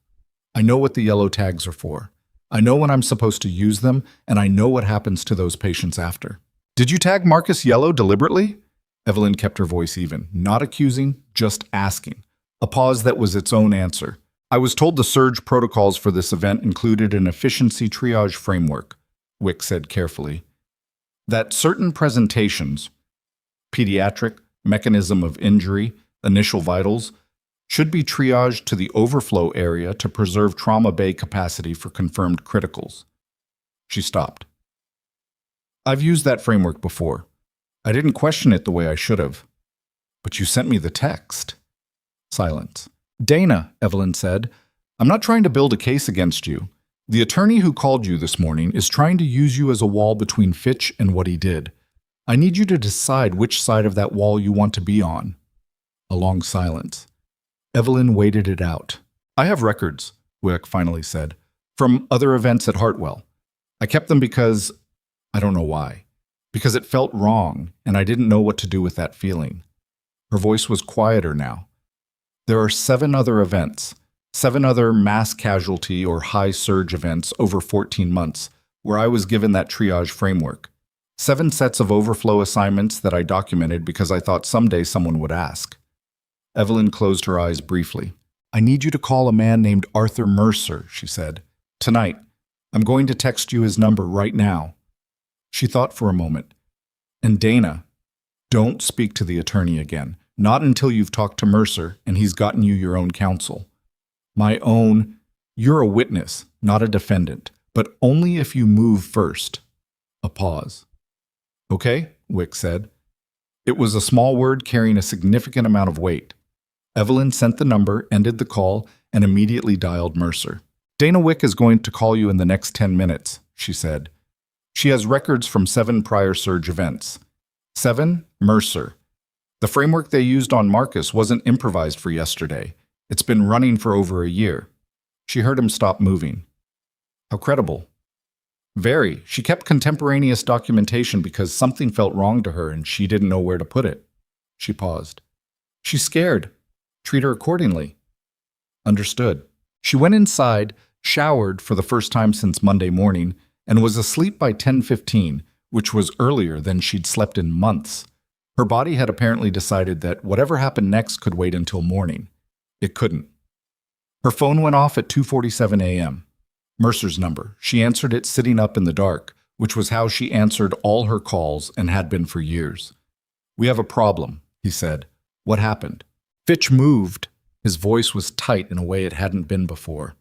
He filed an emergency injunction 90 minutes ago to freeze all evidence collection related to Hartwell Memorial pending a constitutional review of the search warrant framework. His attorney is arguing governmental overreach. A pause. The judge signed a temporary stay 2 hours ago. Which judge? Harmon, District. She didn't know the name. What does the stay cover? All physical and digital evidence collected at Hartwell from Tuesday forward, including the chart, including the footage. A pause that had weight in it. Including the document scans we ran tonight from your incident reports. She was fully awake now. The copies I brought in, she said, my personal copies. The stay is specific to evidence collected as part of the federal investigation. Your personal documents were in your possession prior to the investigation's formal engagement at Hartwell. Callan is reviewing the language right now to determine if they're covered. And the notebook? Same question, being reviewed. She stood up and moved to the window. The street below was empty. A street lamp buzzed with that particular nighttime frequency she'd learned to sleep through. Fitch has someone in the court, she said. Not necessarily the judge, someone who told him the moment we filed the warrant application. He was ready. That's our belief as well. Mercer. She kept her voice level. Dana Wick's records. Did you digitize them? She sent photos of her documentation to Callan's secure channel 2 hours ago, before the stay was filed. Then they predate the stay? Callan thinks so. We're getting a legal opinion in the morning. She thought fast. The 7 events Wick documented. We need to cross-reference them with Hartwell's mortality records for the same periods. If patients died in overflow or shortly after discharge during those events, we're already building that, he said. But Shaw, his voice shifted. The stay isn't the only problem. She waited.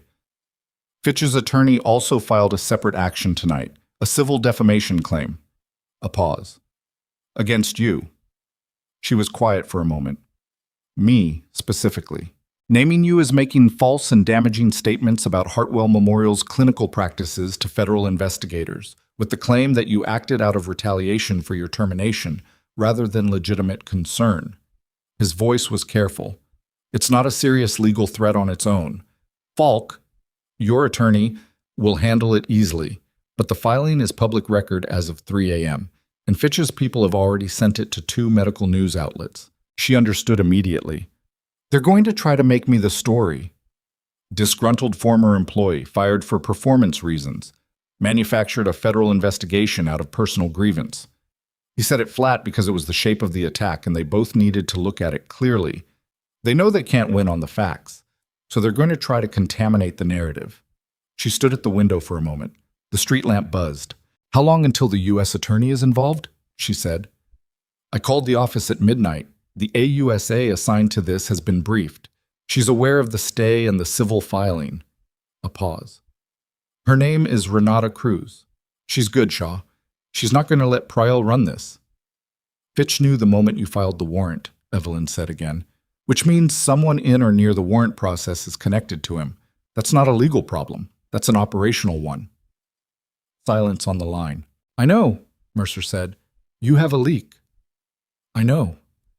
His voice was tired in a specific way, the way of someone confronting a thing they'd hoped wasn't true. We're running internal review, but it takes time we may not have. She thought about the anonymous text, about the person who'd pointed her to the stairwell footage before Mercer's team had gotten to it, about the fact that whoever sent that message had known enough about the investigation's blind spots to fill one in. The person who sent me the text yesterday, she said, they knew about the stairwell footage. They knew we didn't have it yet, and they moved before Fitch could destroy it. She let that sit. That person is not your leak. That person is running parallel to your investigation, possibly running ahead of it. Mercer was quiet for a long moment. You think someone else has been building a case, he said. I think someone has been building something, she said. And I think when they saw what happened yesterday, the MCY, Marcus, me still in that building, they decided to accelerate. Who?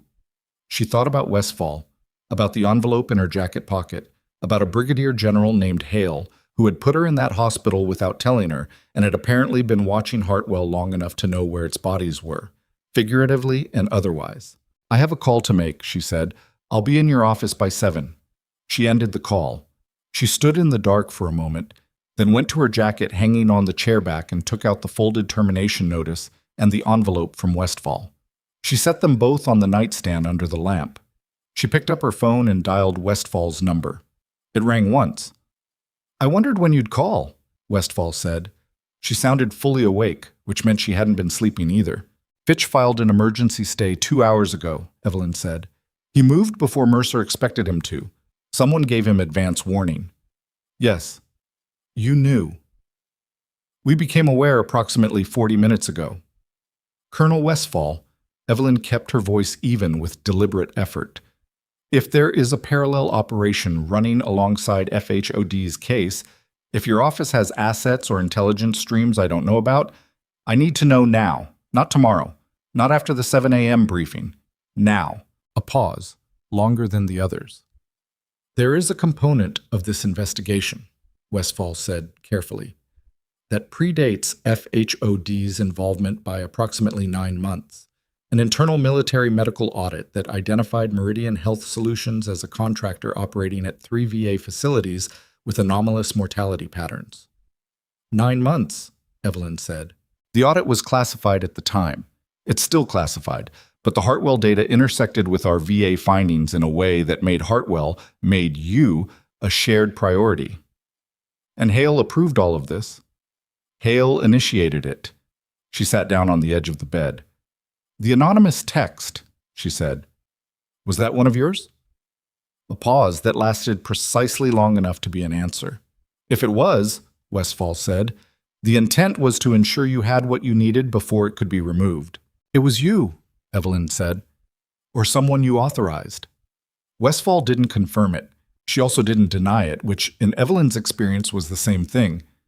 The stay Fitch filed, Evelyn said. Can your office move around it?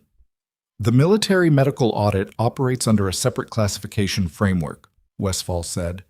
Evidence collected through that process is not subject to civilian court injunctions. Evelyn's brain worked through the implications quickly. Which means if your 9-month audit captured data from the VA facilities that overlaps with Hartwell's pattern, it does, then that evidence is still viable, even with the stay. It is. She stood back up. Then we need to move it, tonight, into a format that crews at the U.S. Attorney's Office can use to rebuild the warrant application from a parallel angle. That's a significant step, Westfall said. Declassifying components of an active military audit is not. Fitch is going to wake up in 4 hours, and his attorney is going to spend the morning making me into a vindictive ex-employee on every medical news outlet that will run it, Evelyn said, while a judge's temporary stay gives him time to clean up whatever we haven't found yet. She paused. How much time do we have before he does? Silence. Then Westfall said, I'll call Hale. Tell him I said hello, Evelyn said, and didn't mean it warmly. She ended the call. She stood in her apartment in the dark at 3 a.m. with both pieces of paper on the nightstand and the window showing a street that was empty and a street lamp that kept buzzing and a city that had no idea what was running through its infrastructure. Her phone lit up again. Text message, Jordan Falk, her attorney. Saw the civil filing. Don't talk to anyone before you talk to me. Also, Callan just sent me something. Call when you're up. She typed back. I'm up. The phone rang immediately. Falk's voice was brisk and unhesitating. The voice of someone for whom 3 a.m. was a professional inconvenience, not a crisis. Callan found something in Dana Wick's documentation, Falk said. One of the 7 events. 8 months ago. A surge event at Hartwell. Multi-vehicle accident. 4 criticals. 11 overflow assignments made under the efficiency triage framework. She paused. One of the overflow patients died. A man, 67. Cardiac presentation triaged as gastrointestinal. He died in the overflow room 3 hours after arrival. I know that case, Evelyn said. I wasn't on shift that night, but I know the chart. Rosario mentioned it. Wick was the triage nurse. Falk's voice was careful. And she documented it. She kept a note, handwritten, dated, that says she was given specific instructions by the charge coordinator that night to use the efficiency framework. And she names the charge coordinator. Evelyn waited. The charge coordinator that night, Falk said, was a woman named Sandra Cho. She's been Lowe's deputy since he took the chief position. A pause. She's also, according to what Callan just pulled from HR records, Roland Fitch's niece. The room was very quiet. She's the operational link, Evelyn said, between Fitch's framework and the floor-level execution. She's the one who told the triage nurses which protocol to run. And she's been doing it for 26 months, Falk said. Every high-surge event, consistent, documented, at least in Wick's records. Her voice had an edge that was controlled excitement, the particular kind that good attorneys had when the shape of a case snapped into place. Shaw, if Wick's account of that night holds, and we can tie Cho to the other 6 events, we don't just have Lowe. We don't just have Fitch. We have an operational chain. Evelyn looked at the nightstand, at the 2 pieces of paper. Where is Sandra Cho right now? She said. That, Falk said, is what I was about to ask you. Evelyn thought about the ER, about the 14 months of surge events, about a charge coordinator who stood at the intersection of a dead man in an overflow room and a boardroom in Roland Fitch's management firm. She was in the ER yesterday, Evelyn said slowly, during the MCI response. We know. She would have seen me. She would have seen the federal investigators arrive. She felt something shift, a structural understanding of the situation clicking into a new configuration. If she's Fitch's operational link, she's the one who called him. She's the one who told him we were in the building before Mercer's team had even finished the first interview. Callan reached the same conclusion 20 minutes ago, Falk said. So Cho is the leak, Evelyn said. And Fitch moved the moment she called him. Yes. Which means she knows how much we have, or how much she thinks we have. Evelyn paused. Where is she? A pause on the line that lasted just long enough. She checked into the Meridian Hotel on 5th at 9 p.m. last night, Falk said. Paid cash.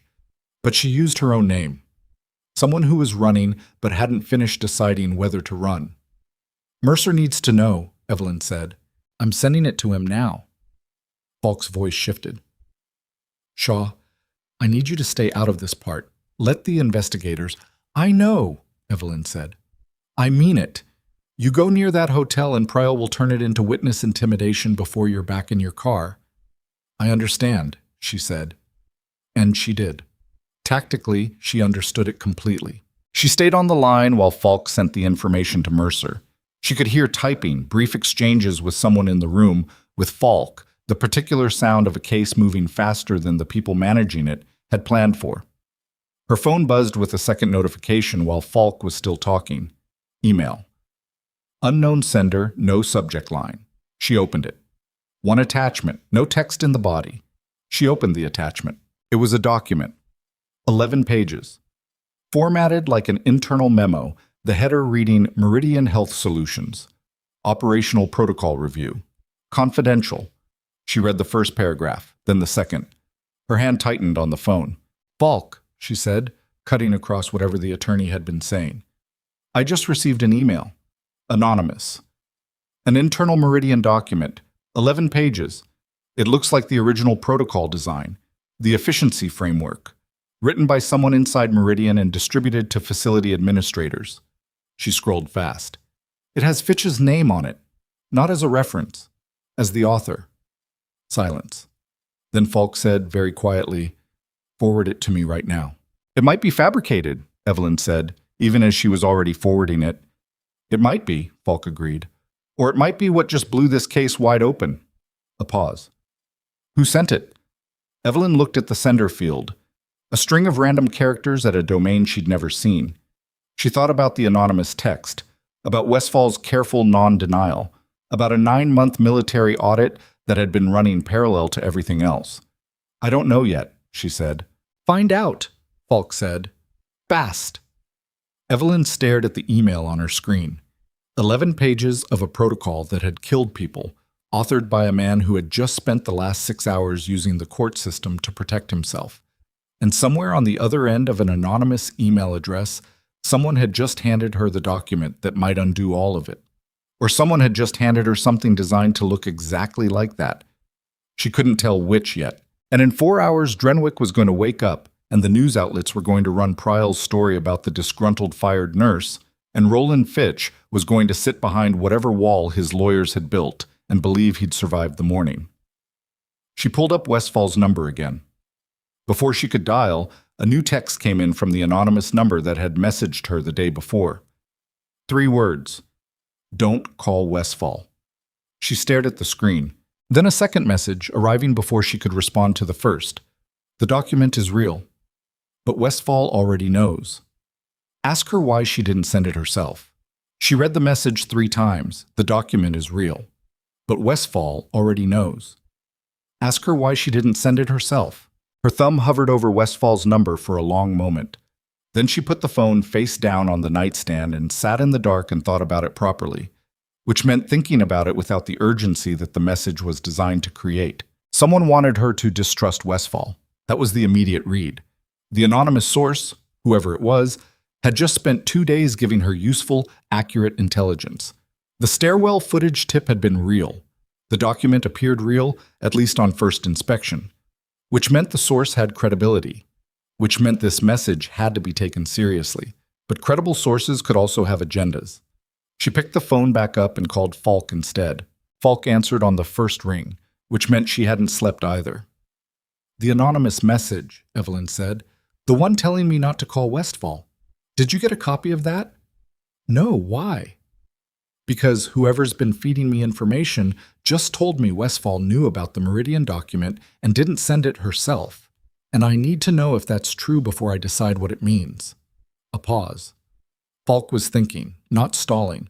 She had the particular quality of someone whose silence was active. "I can't verify Westfall's knowledge base," Falk said, "but I can tell you that the document you forwarded is being authenticated right now. I have a forensic document analyst on retainer. She's working it as we speak. Metadata, formatting consistency, internal reference cross-checks.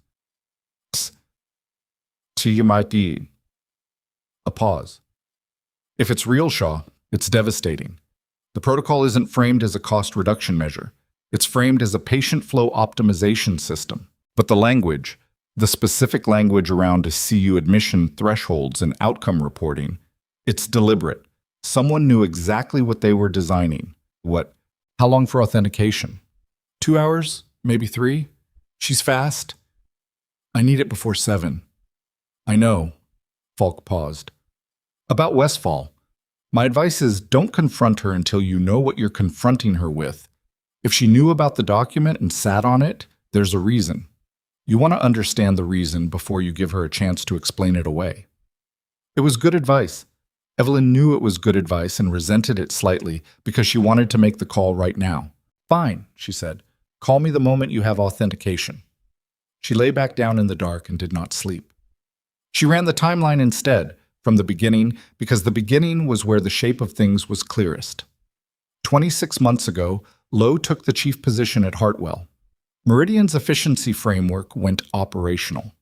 Sandra Cho, Fitch's niece, became the charge coordinator responsible for surge protocols. The system began running. Patients began dying. 9 months ago, Westfall's military audit identified the VA facility anomalies. The audit intersected with Hartwell's data. Hale put Evelyn's name on a list and arranged for her application to be elevated. 8 months ago, Evelyn filed her first incident report, which was immediately deleted from Hartwell's system. 3 days ago, Lowe received the order, from Fitch in a stairwell, to handle her. 2 days ago, Tuesday, she was fired. The Callaway Bridge collapsed. Marcus arrived. She stayed. And somewhere in the 9 months between the military audit's identification of the problem and Tuesday's mass casualty event, someone with access to Meridian's internal documents had been sitting on the protocol memo and waiting. Waiting for what? She thought about that until 4:30 a.m., when her phone buzzed with a text from Falk's forensic analyst, relayed through Falk. Document authenticated. Metadata consistent with Meridian internal systems, 26 months old. Author field, R. Fitch. Distribution list includes 14 facility administrators. Formatting matches confirmed authentic Meridian documents from civil discovery in an unrelated 2019 case. This is real. She got up, made coffee, and called Mercer. By 6 a.m., the federal building on Crane Street had the particular energy of a place that had been awake all night and had recently received news that justified it. Mercer's team had grown by 4 people overnight, 2 from the U.S. Attorney's Office, 1 from the FBI's Financial Crimes Division, who had apparently been briefed at midnight and driven in from 2 hours away, and a woman in her 60s named Ruth Asamoah, who introduced herself simply as Document Review and immediately disappeared into a corner with Falk's authentication report and the 11-page Meridian memo.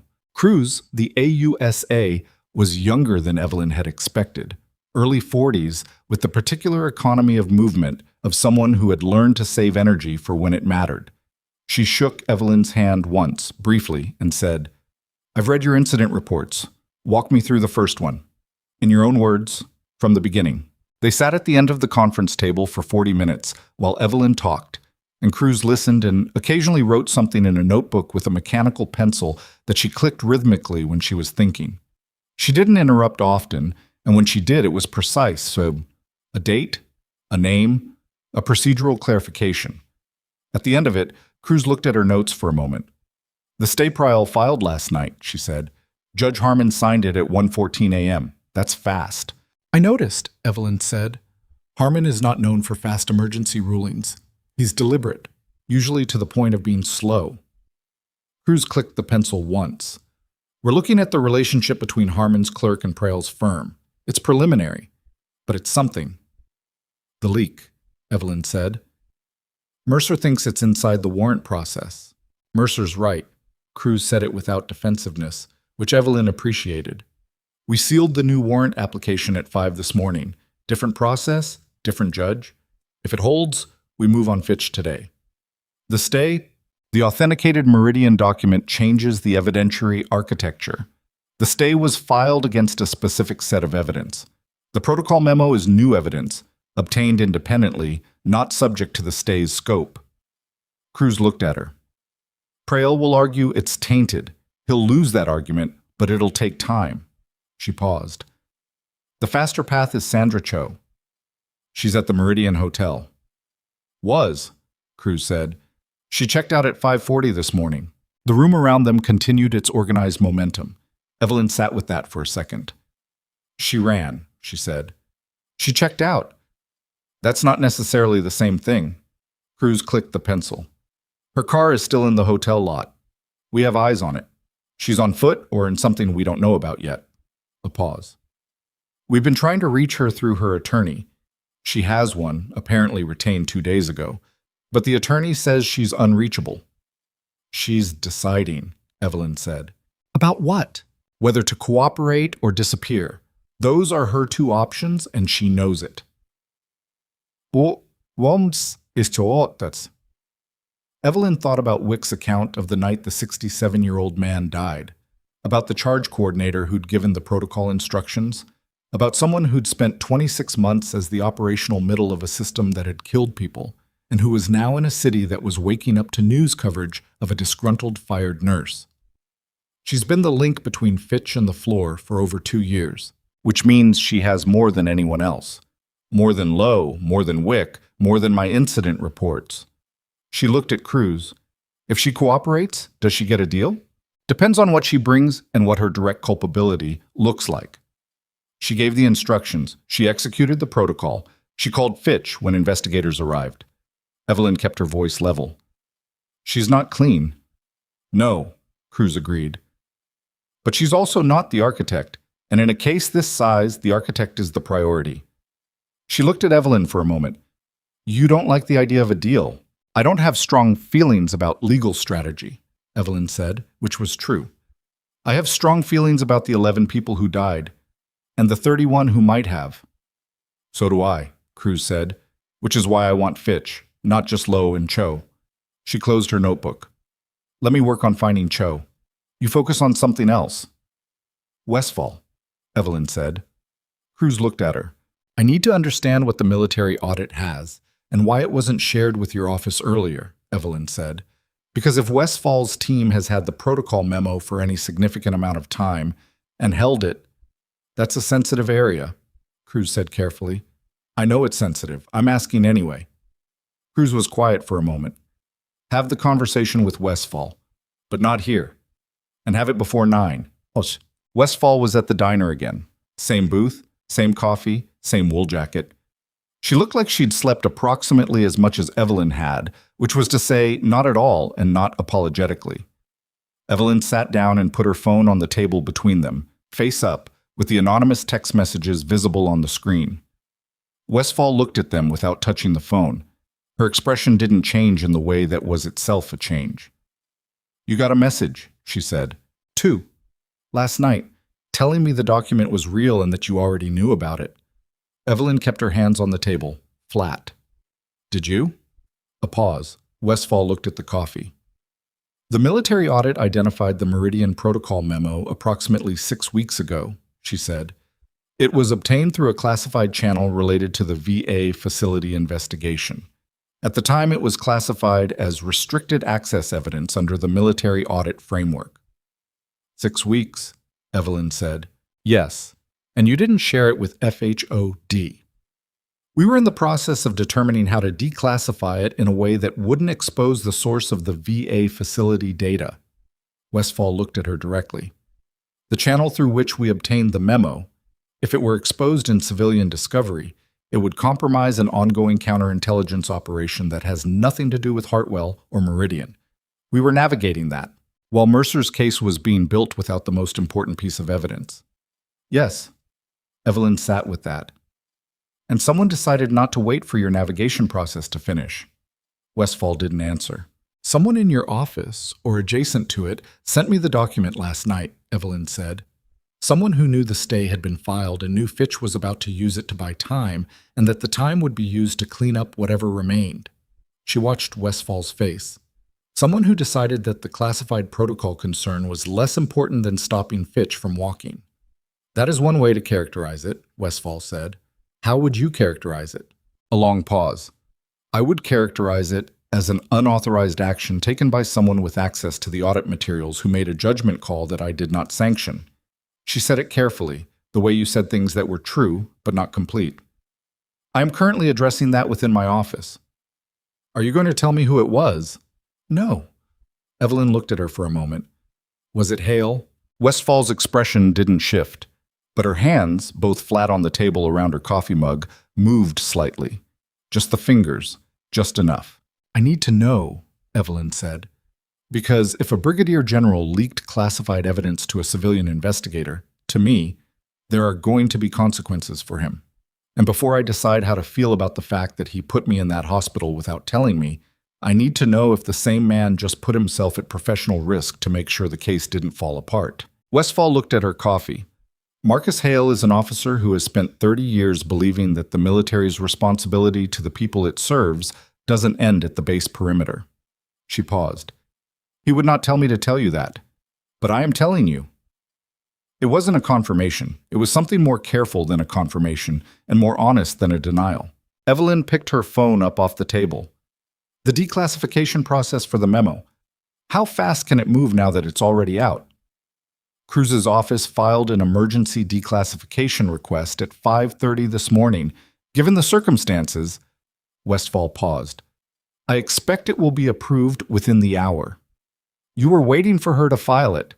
I was waiting for someone to file it in a way that didn't expose the source, Westphal said. Now that the document has been independently authenticated and received by a civilian party, the source protection question is moot. Cruz can use it, and the classification issue becomes procedural rather than substantive. Evelyn thought about that structure for a moment. The anonymous source had sent the document. The authentication had happened independently.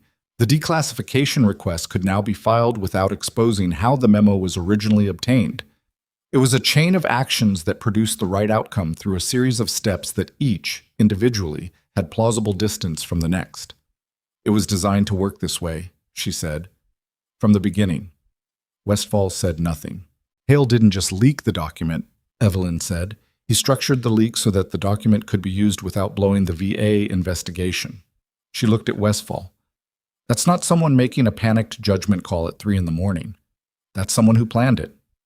I think, Westphal said carefully, that you should have a direct conversation with General Hale at your earliest convenience. When? He lands in Drenwick at 8:15 Chetat. She was back at the Federal Building before 7, as she'd told Mercer she would be. He was in the main conference room with Cruz and Callan and 3 other people she half recognized from the night before, and the whiteboard had expanded. A second board had been wheeled in, and the lines between names had multiplied into something that looked at a glance like a circulatory system. At the center of it, now, was not just Fitch's name. Below it, newly added in Cruz's handwriting, was a corporate structure diagram. Meridian Health Solutions at the top. Below it, 2 subsidiaries. Below those, 4 holding entities. And at the base of it, a name she didn't recognize. Vantage Capital Group. What's Vantage? She asked. Callan answered without looking up from her laptop. The parent investment entity that holds Meridian. We've been pulling the corporate registry since 4 a.m. She did look up then. Fitch isn't the top. He's the operating layer. Vantage is a private equity fund with 14 institutional investors. We're still identifying them, but 2 are confirmed. A healthcare lobbying consortium and, she paused, A municipal pension fund. A pension fund is invested in a company that's been killing patients, Evelyn said. Indirectly. Multiple layers of separation. Callan's voice was precise and unhappy. But yes, which is why this is no longer just a medical fraud case. It's financial fraud, it's fiduciary breach, and it potentially reaches people who had no idea what they were invested in. She looked at Cruz. Or people who did. Cruz said, "We work from the ground up. Lowe, Cho, Fitch. We build the operational case first, and we let the financial case follow the money." She looked at the clock on the wall. "The new warrant was approved at 6:52. We move on Fitch at 9. The room absorbed that. "Cho?" Evelyn asked. "Still working on it," Mercer said. He looked tired in the way that was past tired and into something more functional, the particular state of someone running on the fumes of purpose. Her attorney called at 6:15. She wants to talk. "That's fast," Evelyn said. "She saw the news coverage this morning," Mercer said. Prael's outlets ran the disgruntled employee story at 6 a.m., but they also ran, alongside it, because someone fed it to a competing outlet simultaneously, a story about the Callaway Bridge MC response and a fired nurse who stayed in the building and saved a 12-year-old boy. He looked at her. "Your name is in both stories. Prael's story makes you sound like a problem. The other one makes you sound like the only person in that building who was doing her job." She thought about Marcus upstairs in the ICU, about Rosario pushing the gurney in the right direction. "Who fed the second story?" she asked. "Anonymous tip," Mercer said, "to 3 outlets simultaneously at 5:47 this morning." He looked at her with an expression that had something that might have been exasperated appreciation in it. "Your anonymous friend has been busy." She said nothing. "Cho's attorney says she'll speak to Cruz directly. Immunity offer on the table before she says anything substantive." Cruz's voice was measured.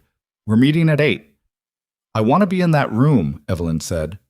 "No," Cruz said, not unkindly.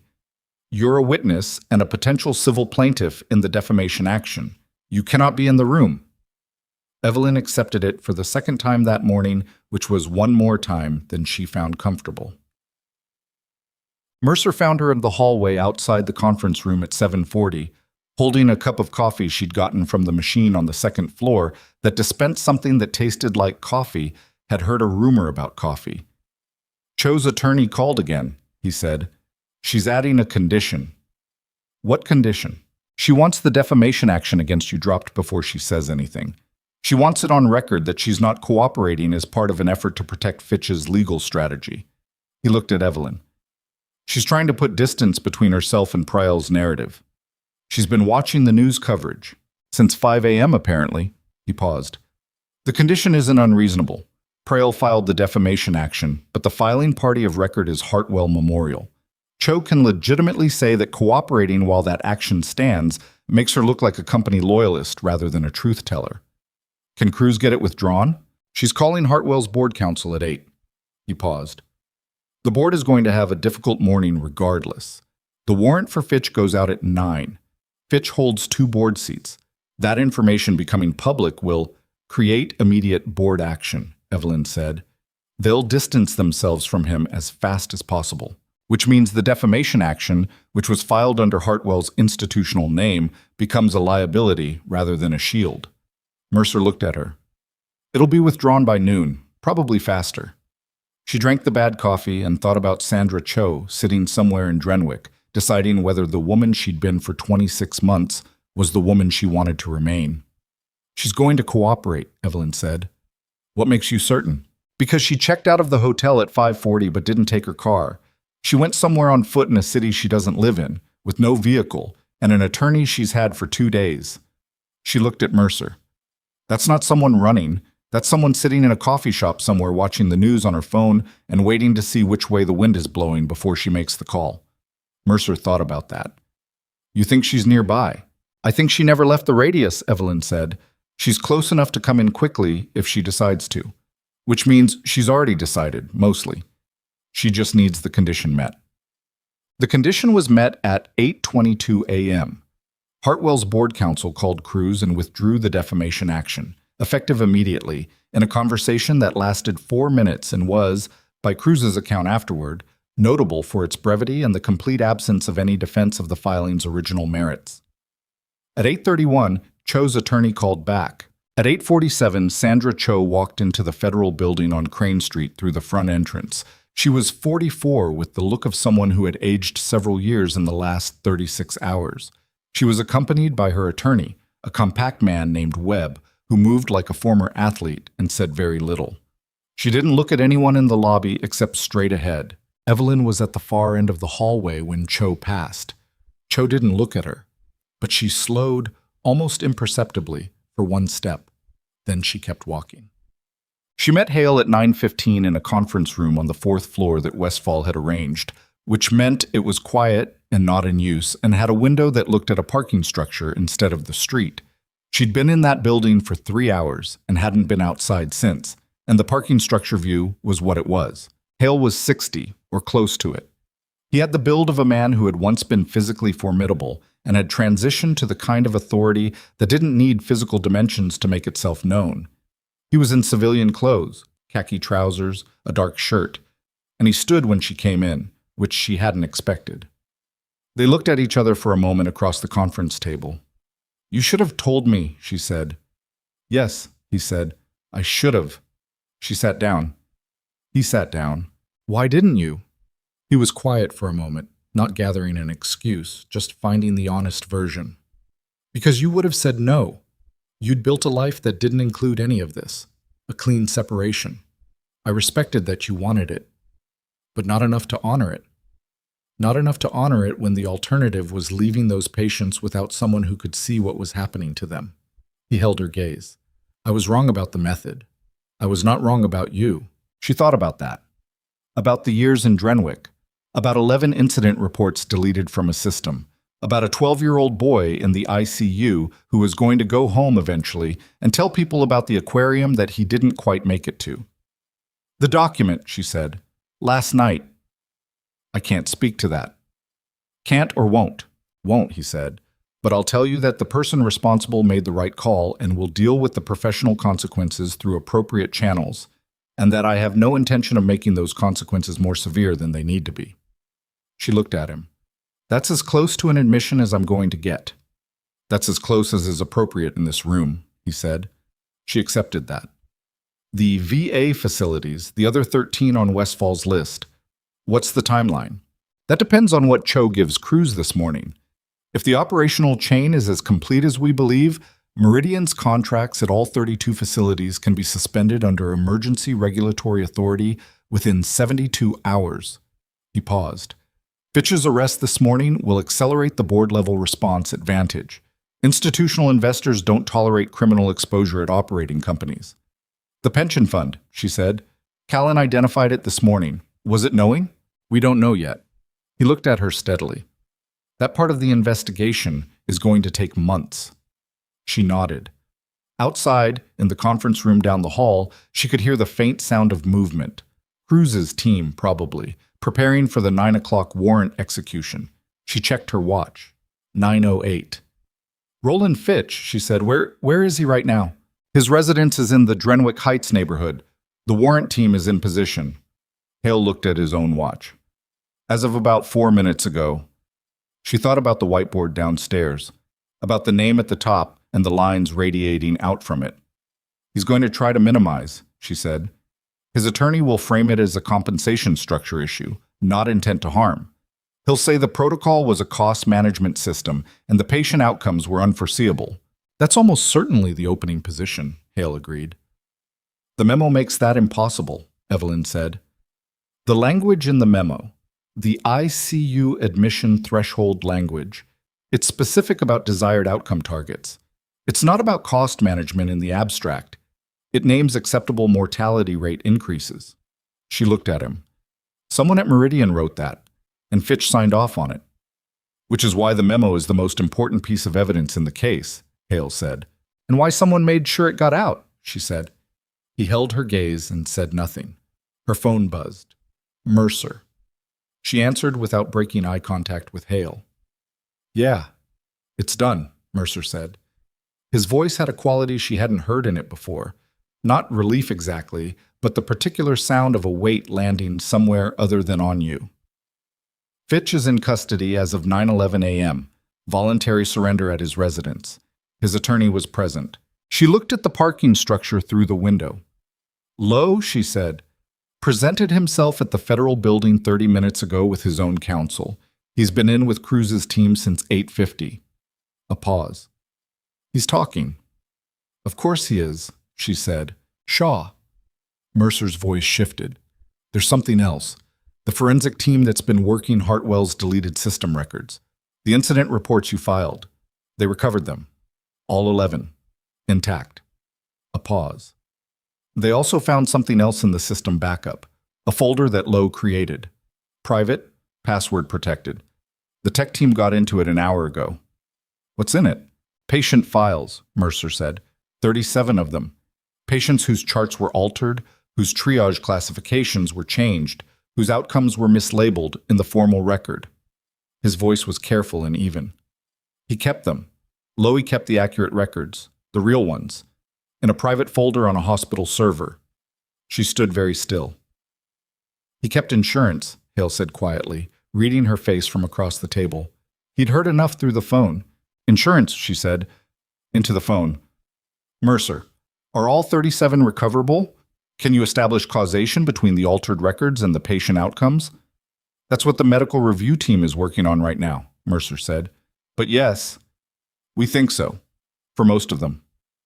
A pause. Shaw, 37 is higher than our working estimate of 31. She sat back down. Her legs were working fine, but she sat down anyway.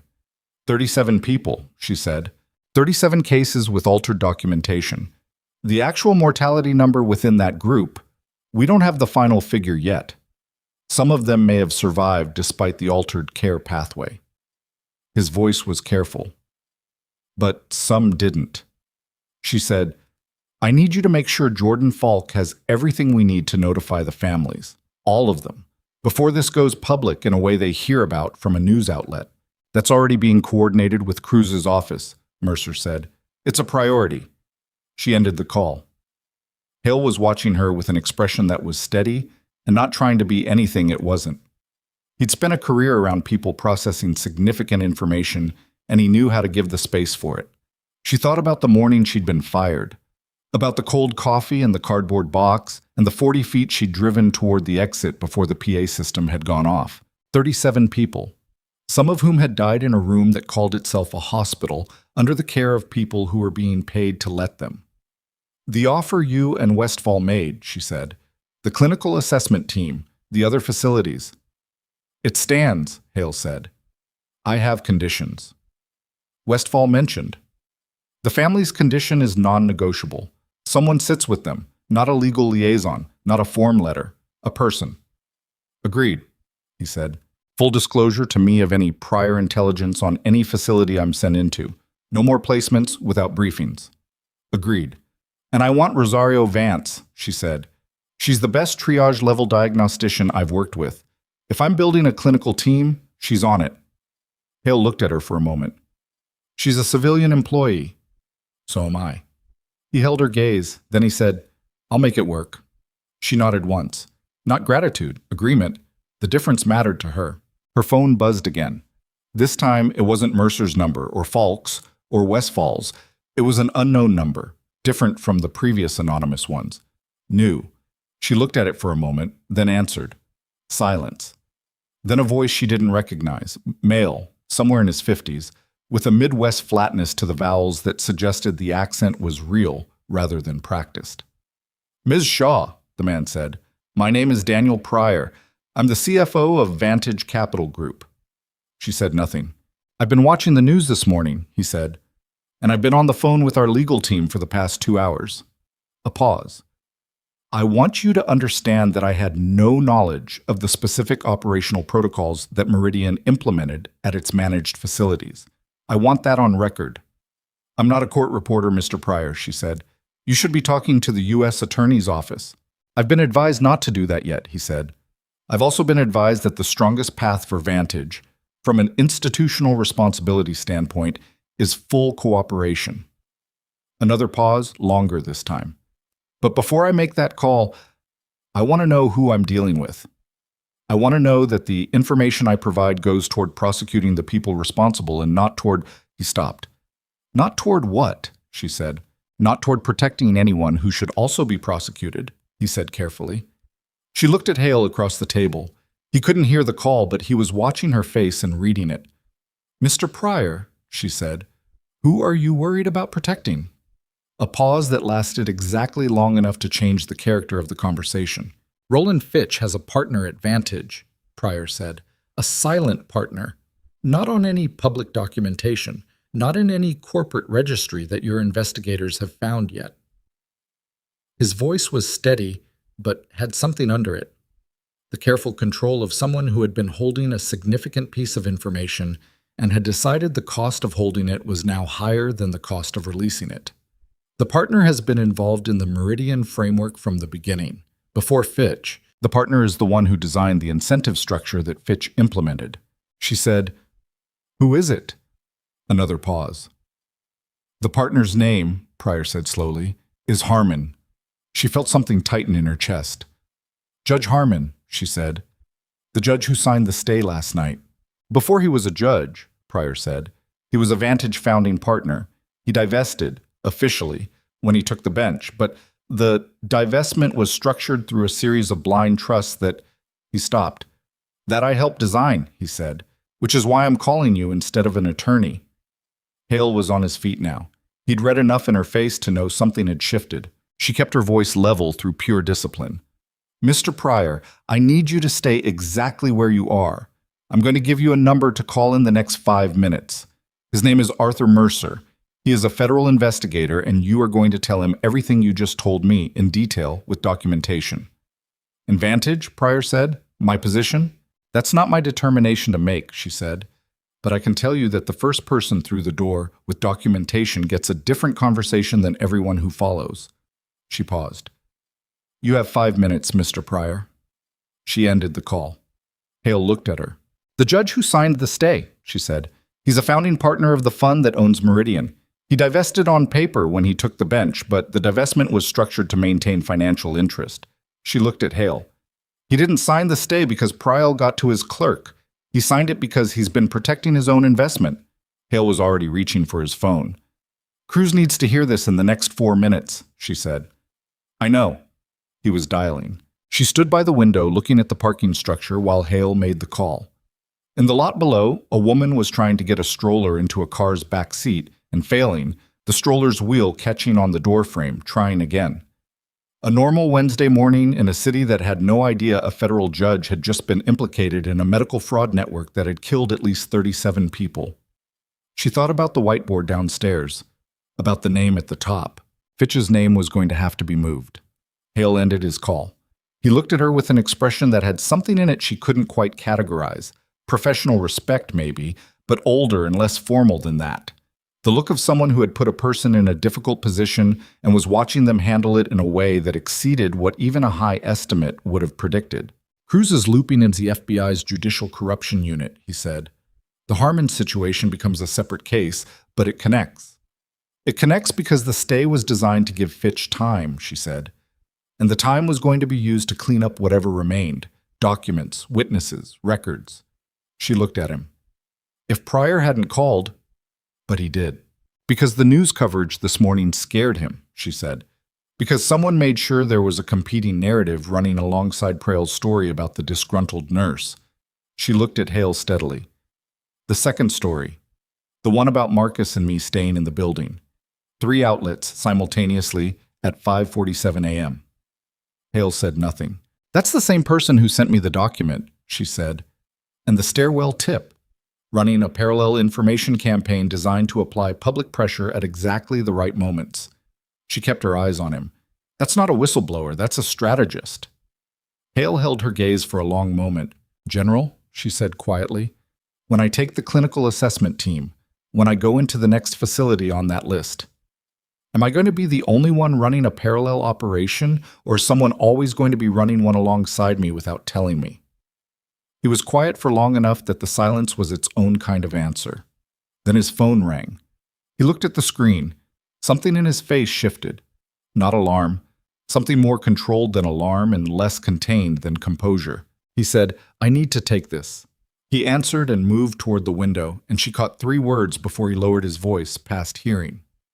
3 words that rearranged the morning she thought she understood. She found it. She heard those 3 words and her brain filed them immediately. Not discarded, not acted on, just stored in the place where things went when you didn't yet have context for them, but knew you would need them later. She found it. Hale's back was to her. His voice had dropped to something she couldn't parse. She watched the set of his shoulders and knew from the way he stood, slightly forward, weight on the balls of his feet, that whatever he was being told was significant and not in a direction he'd planned for. She didn't try to listen harder. She turned and looked at the door instead. In the hallway outside the conference room, the building was moving with the particular energy of a morning that had turned into something larger than anyone had scheduled. She could hear Cruz's voice from somewhere down the corridor, sharp and efficient. She could hear the elevator arriving and departing and arriving again. Somewhere below her, a warrant had been executed, and a man who had spent 26 months treating human lives as a cost variable was in federal custody. And his name was the least important name on the whiteboard downstairs now, and the morning was still only 9:30. Hale ended his call. He turned around and looked at her with an expression that had resolved into something she recognized. The look of someone who has just received confirmation of a thing they hoped was true but hadn't been certain of. "What did she find?" Evelyn said. "Dana Wick," he said. "She kept records I didn't know she had. Beyond the 7 surge events," he paused. "She kept financial records, payroll documentation from the surge staffing agency, records that show bonus payments to contracted triage staff contingent on maintaining yellow tag rates above a specific threshold during high surge events." Evelyn stared at him. They were paying the triage nurses to use the protocol. Not all of them, a subset. The ones the agency flagged as reliable. He sat down, which was the first time since she'd walked in that he'd allowed himself to look like someone who needed to. Wick was on the list. She received 4 bonus payments over 14 months. She didn't know what they were for. They were listed as performance incentives on the pay stubs. He looked at the table. She kept the pay stubs because she keeps everything. She didn't know, Evelyn said. She suspected something was wrong. She didn't know the mechanism. He paused. It's going to complicate her cooperation agreement. Or it's going to strengthen it. She kept the documentation that proves the payment structure. If she'd known what the payments were for, she would have destroyed it. Evelyn looked at him. Falk will argue it as evidence of Wick's good faith. Probably. He looked at her. Cruz has the pay stubs now. It expands the financial fraud case into the staffing agency, which means another entity connected to Meridian, Evelyn said. Or to Vantage, he said. She thought about Daniel Pryor, who had called her from somewhere in the city with the careful voice of a man who had been inside something bad for long enough that he'd stopped seeing its shape, and who had finally, this morning, looked at it clearly. She thought about what it cost a person to make that call. It wasn't courage in the traditional sense. It was the particular calculus of someone who had realized that the cost of staying was now higher than the cost of leaving, and had acted on it, and would spend years dealing with the consequences of that decision in both directions. She wasn't sure what to call that. Something between cowardice and integrity, probably, which was where most human decisions actually lived. The staffing agency, she said. Who owns it? Hale looked at her steadily. We're about to find out. He checked. By 10:15, Evelyn had been in the federal building for over 4 hours, and had eaten a granola bar, 2 cups of bad coffee, and approximately nothing else. Mercer appeared in the hallway at some point with a paper bag from somewhere, a sandwich, an apple, a napkin, and set it on a chair near her without comment, which she appreciated more than she would have if he'd made a thing of it. She ate standing up, watching through the conference room window as Cruz ran 3 conversations simultaneously, moving between a phone call and 2 agents and a laptop, with the focused multitasking of someone who had been built for exactly this kind of morning. Callan came out at 10:22 with the look of someone carrying a specific weight. The staffing agency, she said. We got the corporate registry. Evelyn set down the sandwich. Who owns it? It's a subsidiary, Callan said. Wholly owned, of Meridian Health Solutions. She paused. Fitch built a closed loop. The same company that held the hospital management contracts owned the staffing agency that supplied the contracted triage nurses who executed the protocol. Every piece of the operation is internal. Evelyn stood very still. He controlled the floor-level execution through the staffing agency, she said, which means the bonus payments to triage nurses came directly from a Meridian subsidiary, which means the financial trail is internal to one corporate structure, which makes the financial fraud case significantly cleaner, Callan said. It also makes Vantage, as Meridian's parent, potentially more directly liable than Pryor's "I didn't know" position suggests. Pryor knew about the staffing agency? He knew Meridian owned it. Whether he knew how it was being used, Callan shrugged, which was the precise gesture of someone declining to speculate. That's for Cruz to determine. Evelyn looked back through the window at Cruz, who had ended the phone call and was now writing quickly on a fresh legal pad, the kind of writing that had a momentum to it. Fitch had built something that looked from the outside like a series of unrelated business decisions. A hospital management contract here, a staffing agency there, performance bonuses, cost metrics, the ordinary architecture of private equity in healthcare, which was itself sufficiently opaque that the harm inside it could run for 2 years before anyone with the specific combination of clinical knowledge and institutional skepticism to see it clearly was in a position to do anything about it. She thought about that. About what it required, practically, to see something like this from the inside and understand it for what it was. Not just clinical knowledge. She'd had that for years. Not just documentation. She'd filed 11 reports that had been systematically deleted. It required someone who understood both the medical reality and the financial structure simultaneously, who could translate between those two languages well enough to show a jury not just that patients had died, but that the deaths were the intended output of a profit model. She thought about Hale putting her name on a list, about the particular calculation that had led someone to look at a woman who had spent 6 years in combat medicine and 4 in a Drenwick ER and think, that's the person who can see both things at once. She still didn't forgive him for the method, but she was starting to understand the reasoning, which was a different thing and not nothing. Get. Lowe's formal cooperation began at 11 a.m. and ran for 3 hours. Evelyn wasn't in the room, couldn't be, but Falk called her at 11:40 with updates in 15-minute intervals, relaying what Cruz cleared her to share. Lowe talked. That turned out to be the most accurate prediction Evelyn had made in the last 48 hours. Once he started, he gave them everything with the particular thoroughness of a man who had been carrying an enormous weight alone for a long time, and had decided, in the cold room with 2 federal prosecutors and his attorney watching him, that he was done carrying it. He confirmed the payment structure. He confirmed Sandra Cho's operational role. He confirmed the stairwell meetings with Fitch, not just the one on camera, but 18 months of them, bi-weekly, in which Fitch reviewed the quarterly metrics and Lowe reported on protocol compliance.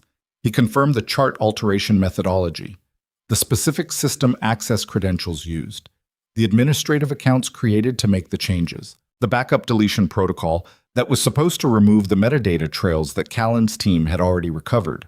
And then, at 1:23 in the afternoon, according to Falk's third call, he told them something that none of them had anticipated. He kept recordings, Falk said. Her voice had a quality Evelyn had started to recognize as Falk's version of barely contained urgency. Audio recordings of 8 of the stairwell meetings, on his personal phone. He said he started doing it 14 months ago when he began to be afraid that Fitch would eventually frame him as the sole architect. Evelyn stood in the hallway with the phone to her ear. He recorded Fitch, she said. 8 meetings, approximately 40 minutes of audio total. Fitch describes the protocol in explicit terms in at least 2 of them. Falk paused.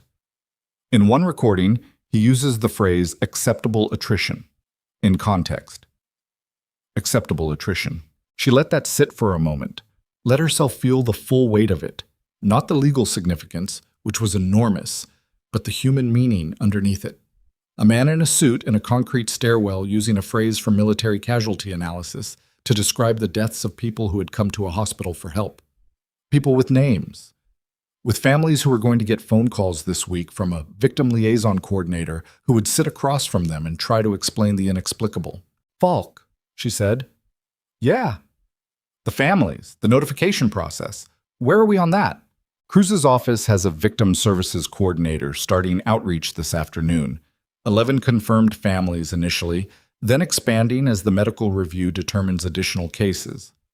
Falk paused. You asked about someone sitting with them directly. Mercer flagged it with Cruz, and Cruz agreed. It's appropriate given the nature of the case. They want the outreach to come from someone with clinical understanding, not just legal. I'll do it, Evelyn said. A pause. Shaw, that's... I'll do it, she said again. Not today, after the immediate case action settles, but I will do it. I'll tell Cruz, Falk said. She ended the call. Sandra Cho's cooperation session ran from 8:47 a.m. to shortly after 2 p.m. Evelyn knew this because Mercer told her when it ended, appearing in the hallway with the look of someone who had just witnessed something that had shifted the shape of his afternoon. She gave us the staffing agency operational records going back to the beginning, he said. Complete. She'd kept copies on a personal drive, not at her residence, at her mother's house in a suburb 40 miles from here. He shook his head slightly. She said she started keeping them 2 years ago because she was afraid. She couldn't explain what she was afraid of specifically, just afraid. She knew it was wrong, Evelyn said. She just didn't have a framework for what to do about it until it got specific enough to be dangerous. Her attorney argued diminished culpability based on the framing she received from Fitch when she was hired. The efficiency framework was presented to her as a clinical resource optimization model. It took her 8 months to understand that the outcomes weren't incidental. And after 8 months, she kept records instead of quitting, Mercer said, which is, I've seen both choices. Keeping records takes a specific kind of difficult. Evelyn thought about that, about the specific kind of difficult it was to stay inside something you understood was wrong because you believed at some level that your presence, your documentation, your quiet witnessing was doing something that mattered. She knew something about that choice herself. She'd made a version of it for 18 months in a hospital that had been eating her incident reports. What happens to her, she said. Reduced charge, cooperation credit. She won't serve time, probably. Community supervision, significant professional restrictions, permanent notations. He paused. It's not nothing. No, she said. It's not nothing. It wasn't justice in the pure, clean sense. Nothing in the actual world was justice in the pure, clean sense. But it was consequence, proportionate and real, and it was going to follow Sandra Cho for the rest of her life in the form of the things she'd had to say out loud in a federal building on a Wednesday morning in October. There was something in that. Not enough, probably, but something. Chuck. At 3:47 p.m., Roland Fitch appeared before a federal magistrate for his initial hearing on charges of healthcare fraud, conspiracy to commit fraud, obstruction of justice, and, added in the final hour before the hearing, based on the records recovered from Lowe's phone, conspiracy resulting in death. Evelyn was not in this courtroom. She was in the waiting area outside with Rosario, who had arrived at the federal building at noon after receiving a call from Mercer requesting her formal statement and had not left since. They sat in plastic chairs against the wall, and Rosario had brought 2 decent coffees from a place down the block, and they drank them and didn't talk very much, which was the right amount.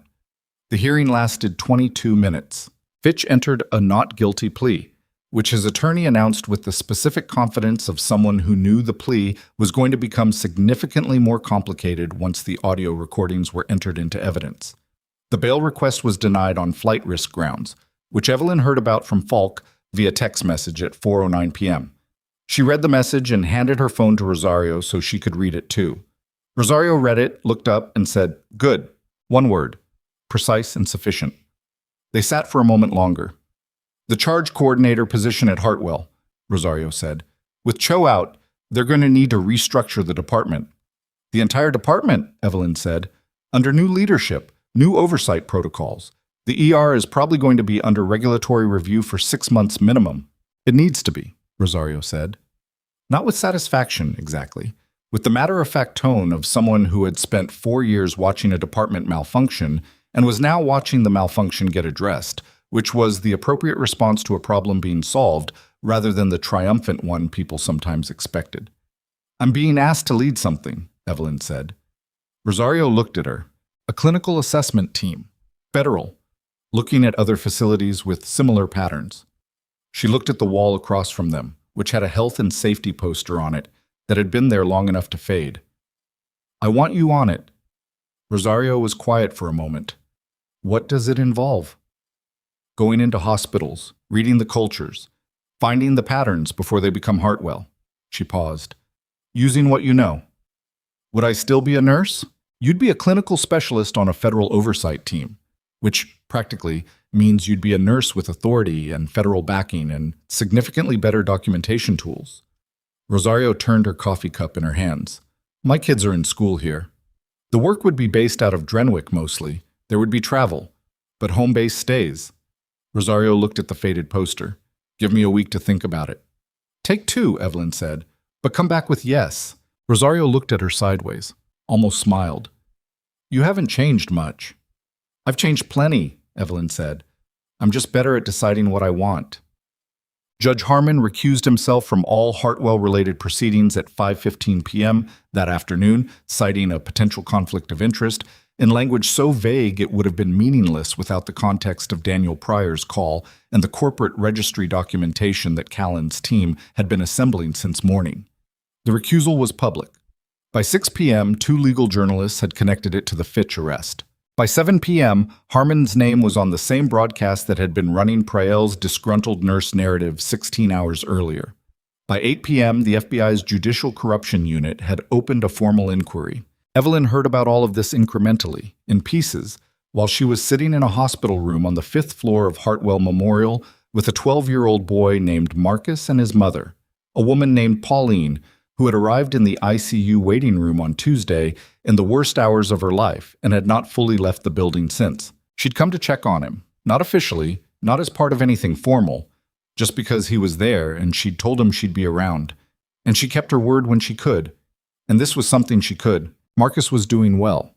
The ICU attending, a composed man named Dr. Sela, who had the particular unruffled quality of critical care physicians who'd seen enough to calibrate their alarm thresholds accurately, told her his hemoglobin had stabilized, his drainage output was decreasing, and barring complications, he would be out of the ICU by Friday and home inside a week. She sat in the visitor chair beside his bed for 20 minutes.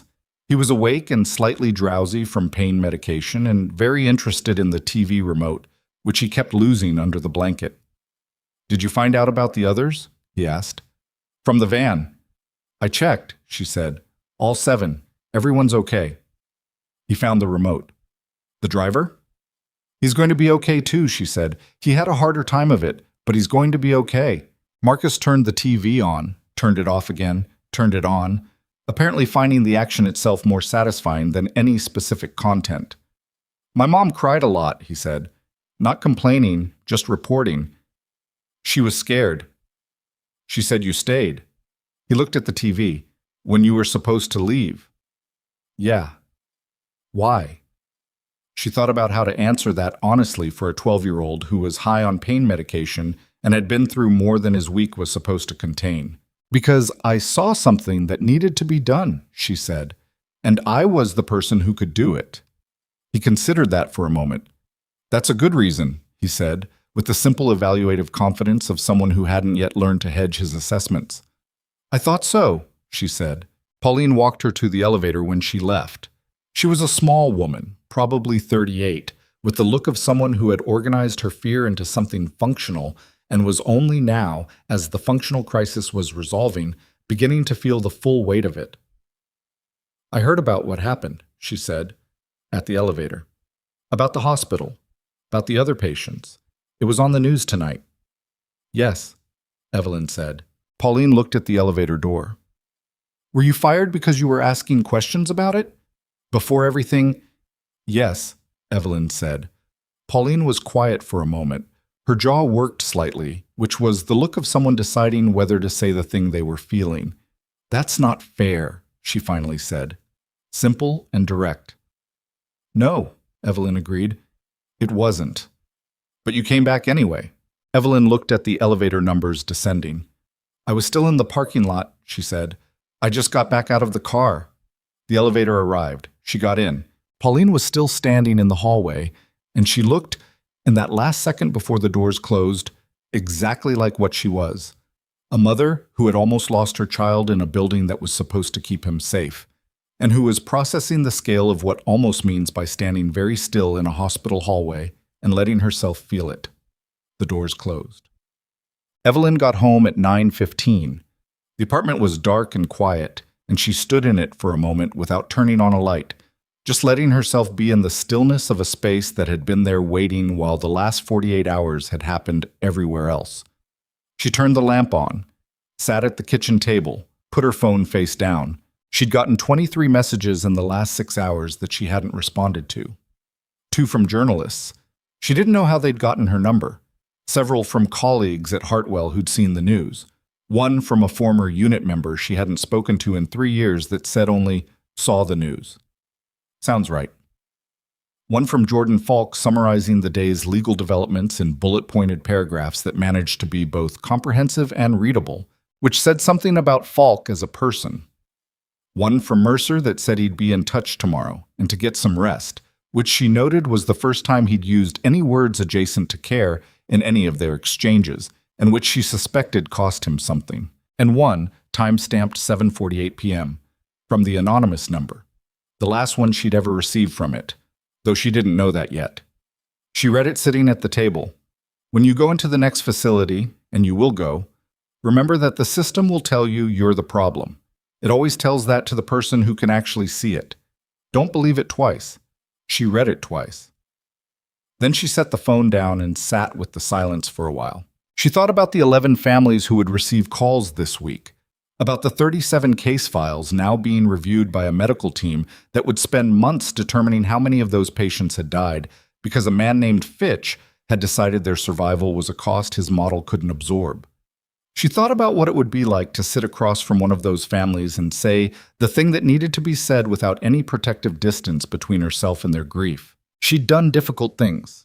She'd done things that required specific kinds of hard, and she'd come through them, and she'd deal with those conversations in the same way, present, honest, without the clinical remove that was sometimes useful and was sometimes just a way of not being there. She thought about Hale on the phone in the conference room. She found it, whatever that meant. Whatever the full architecture of the operation that had run alongside Mercer's investigation, she'd find out in time. She'd pushed for complete briefings, and she'd gotten that commitment, and she would hold it. She thought about the notebook on the corner of the table, the spiral-bound $2 one she'd started 6 months ago, writing at the end of shifts in the parking lot sometimes, or at this same table, just names and dates and the small specific things that didn't fit anywhere official but needed to exist somewhere. It was in the folder with the federal investigation documents now, evidence of a timeline that began before Mercer's team ever knew Hartwell's name. She'd known something was wrong for 8 months. She'd documented it through proper channels that went nowhere. She'd been fired on a Tuesday morning and handed a box and told to use the side exit. And then she'd stayed in the parking lot. That was the part that felt, in retrospect, less like a decision and more like the conclusion of something that had been building for a long time. Not a heroic moment. Not a clean one.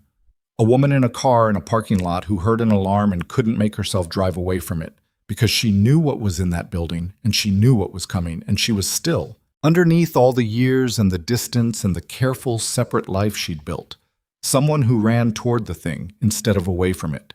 That wasn't a virtue. It was just her. It was the shape she was. She got up from the table, filled a glass of water, and stood at the window for a few minutes. The laundromat across the street was closed. The street lamp had stopped buzzing, or maybe she'd just stopped hearing it. The parking lot was mostly empty. 1 car, a pickup truck with a dented rear panel parked badly across 2 spaces in the way of someone who'd made a long day and didn't have the energy to straighten up after it. She understood that. She went to bed at 10 o'clock, which was, over the past week, basically early. She slept. That was significant. She slept without the half-conscious vigilance that usually kept her at the surface of things, waking at small sounds, running through scenarios in the gray hours before dawn. She went under and stayed there, which was what happened sometimes when your body understood that the thing it had been bracing for had arrived and passed and you were still standing. The next 3 weeks were not clean. Nothing about the legal process was clean.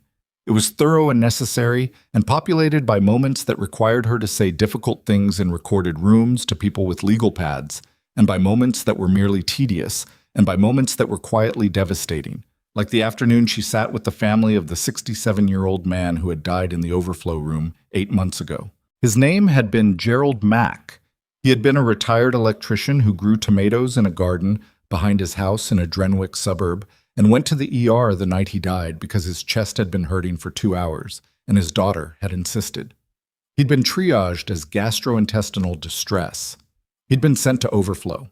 He'd died 3 hours later from a cardiac event that the triage assessment had missed, and that the overflow room was not equipped to respond to adequately, even if someone had caught it in time. His daughter's name was Beth. She was 42. She sat across from Evelyn in a conference room at Cruz's office and listened to everything, and she didn't cry through most of it. She held herself with the particular tight composure of someone who has already done their crying in private and is now in the room to understand, to have facts instead of the ambiguity she'd been living with for 8 months. At the end of it, she asked one question. Did anyone in that building notice that something was wrong before it was too late? Evelyn thought about how to answer that honestly. Yes, she said. The nurse who triaged him later kept records of the events she was part of. She kept your father's case in those records. She paused. That's part of how we found what happened. Beth looked at the table for a moment. Why didn't she say something sooner? And that was the question, wasn't it? The one that didn't have a clean answer. The one that sat at the center of every institutional failure. Not the single bad actor. Not the architect of the system, but the many ordinary people who existed within it and saw things that troubled them and chose, for reasons that were human and complicated and sometimes simply afraid, to document instead of act, to preserve instead of disrupt, to stay inside something they understood was wrong because the cost of leaving felt higher than the cost of remaining. It's hard, Evelyn said finally, to say something when the institution around you is telling you that you're the problem for asking. It takes a specific kind of... She stopped, tried again. It takes believing that what you saw is real, even when everyone around you is telling you it isn't. That's harder than it sounds. Beth looked at her. Is that what happened to you? Yes, Evelyn said. And I had training that most people don't, and experience that most people don't, and I still almost drove out of that parking lot.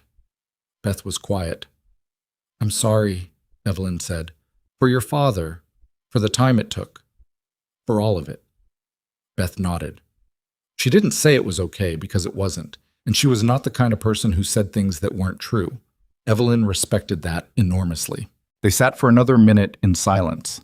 Outside the conference room window, Drenwick was going about its afternoon in the way cities went about things, without particular awareness of the small rooms inside buildings where people were sitting with the weight of what had been done to them and trying to decide what to do with it. The Meridian Health Solutions operational contracts at all 32 facilities were suspended under emergency regulatory action on the 19th day after Fitch's arrest. The announcement came from the Department of Health and Human Services and was terse and administrative and went relatively unnoticed by general media, which was the way most of the actual machinery of accountability worked, without drama, in the language of regulatory procedure, on a Tuesday afternoon. Evelyn noticed it. She was sitting in the federal building when the notification came through, working through preliminary documentation for the second facility on Westfall's list, the VA cardiac unit 300 miles from Drenwick. And she paused and read the announcement and then went back to the documentation. 32 facilities. Every patient in those ERs and cardiac units and pediatric wards was now under the care of staff who were not being incentivized to let them die. That was the thing that had changed. It wasn't a feeling, it was a structural fact. She kept working. Lowe's formal plea agreement was signed 23 days after his cooperation began. He pled guilty to healthcare fraud, obstruction of justice, and, reduced from the conspiracy charge through the cooperation credit, gross negligence resulting in death. He would serve between 7 and 11 years. He would never practice medicine again in any capacity. The announcement was made in a press release from Cruz's office. Evelyn read it in her car in the parking lot of the federal building and then drove to the VA records facility to pick up the documentation she'd requested for the next assessment. Fitch's case was going to trial. Priel had made that decision sometime in the second week, apparently concluding that the cooperation agreements from Lowe and Cho made a plea negotiation unworkable from Fitch's perspective. Too much corroborated evidence, too many recordings, too many financial records. Going to trial was the move of someone who had decided that the only remaining option was to make the case expensive and complicated enough that something might break in his favor. It wasn't going to break in his favor. Cruz had the recordings. Cruz had the Meridian memo with Fitch's name on it.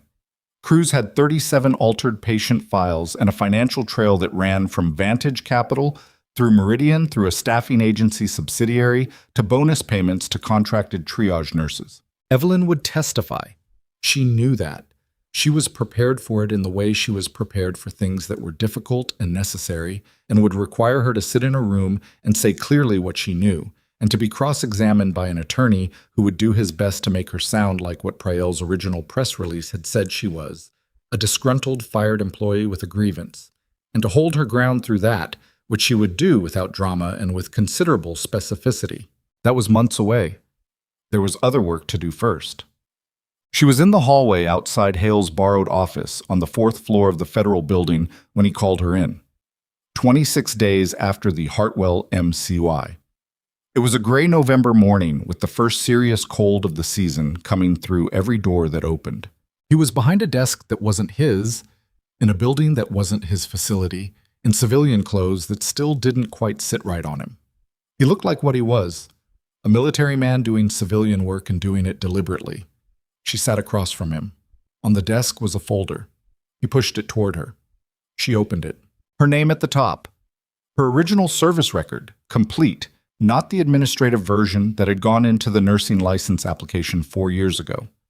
Below it, a document she hadn't seen before, a formal restoration of rank, signed by 3 people whose signatures she recognized, dated 6 days ago.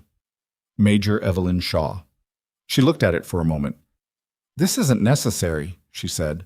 "It's accurate," he said. "Your separation was administrative and circumstantial. The record should reflect what you actually were." She turned the page. Behind the rank restoration was the formal terms of her appointment to the clinical assessment team. It was detailed, specific, comprehensive, the product of several weeks of Westfall's careful language and Hale's operational architecture and Evelyn's own conditions, all reduced to a document that said, in the specific language of federal appointment, "Here's what you are, here's what you do, here's who you answer to, and what authority you carry. Full briefings, full disclosure, operational autonomy within defined parameters, and the Families Clause, in writing.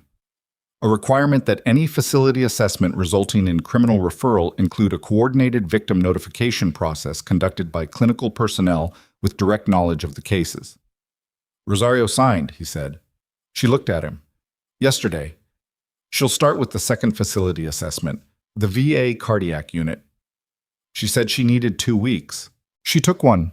He held her gaze. "She said you told her to come back with yes. She said she decided the yes was already there." Evelyn looked back at the document, at the rank restoration, at the terms of appointment. She thought about Tuesday morning, the termination notice with no period at the end, the side exit, the 40 feet toward the parking lot gate, the alarm. Here was the thing about that moment, the thing she'd been turning over for almost a month and had not said to anyone, not to Falk or Rosario or Mercer or even Hale.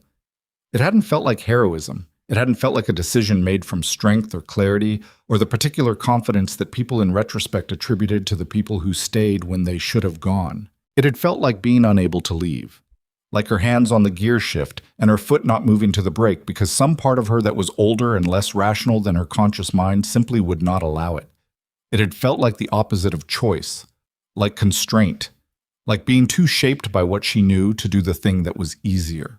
That was the truth of it. And she'd been sitting with it for a month because it didn't fit any of the narratives that the newspapers wanted to print, or the legal documents wanted to capture, or the version of events that would eventually be told to a jury. But she thought it was more honest than the alternative, that the thing that made people stay was not always strength. Sometimes it was the specific inability to unknow what they knew.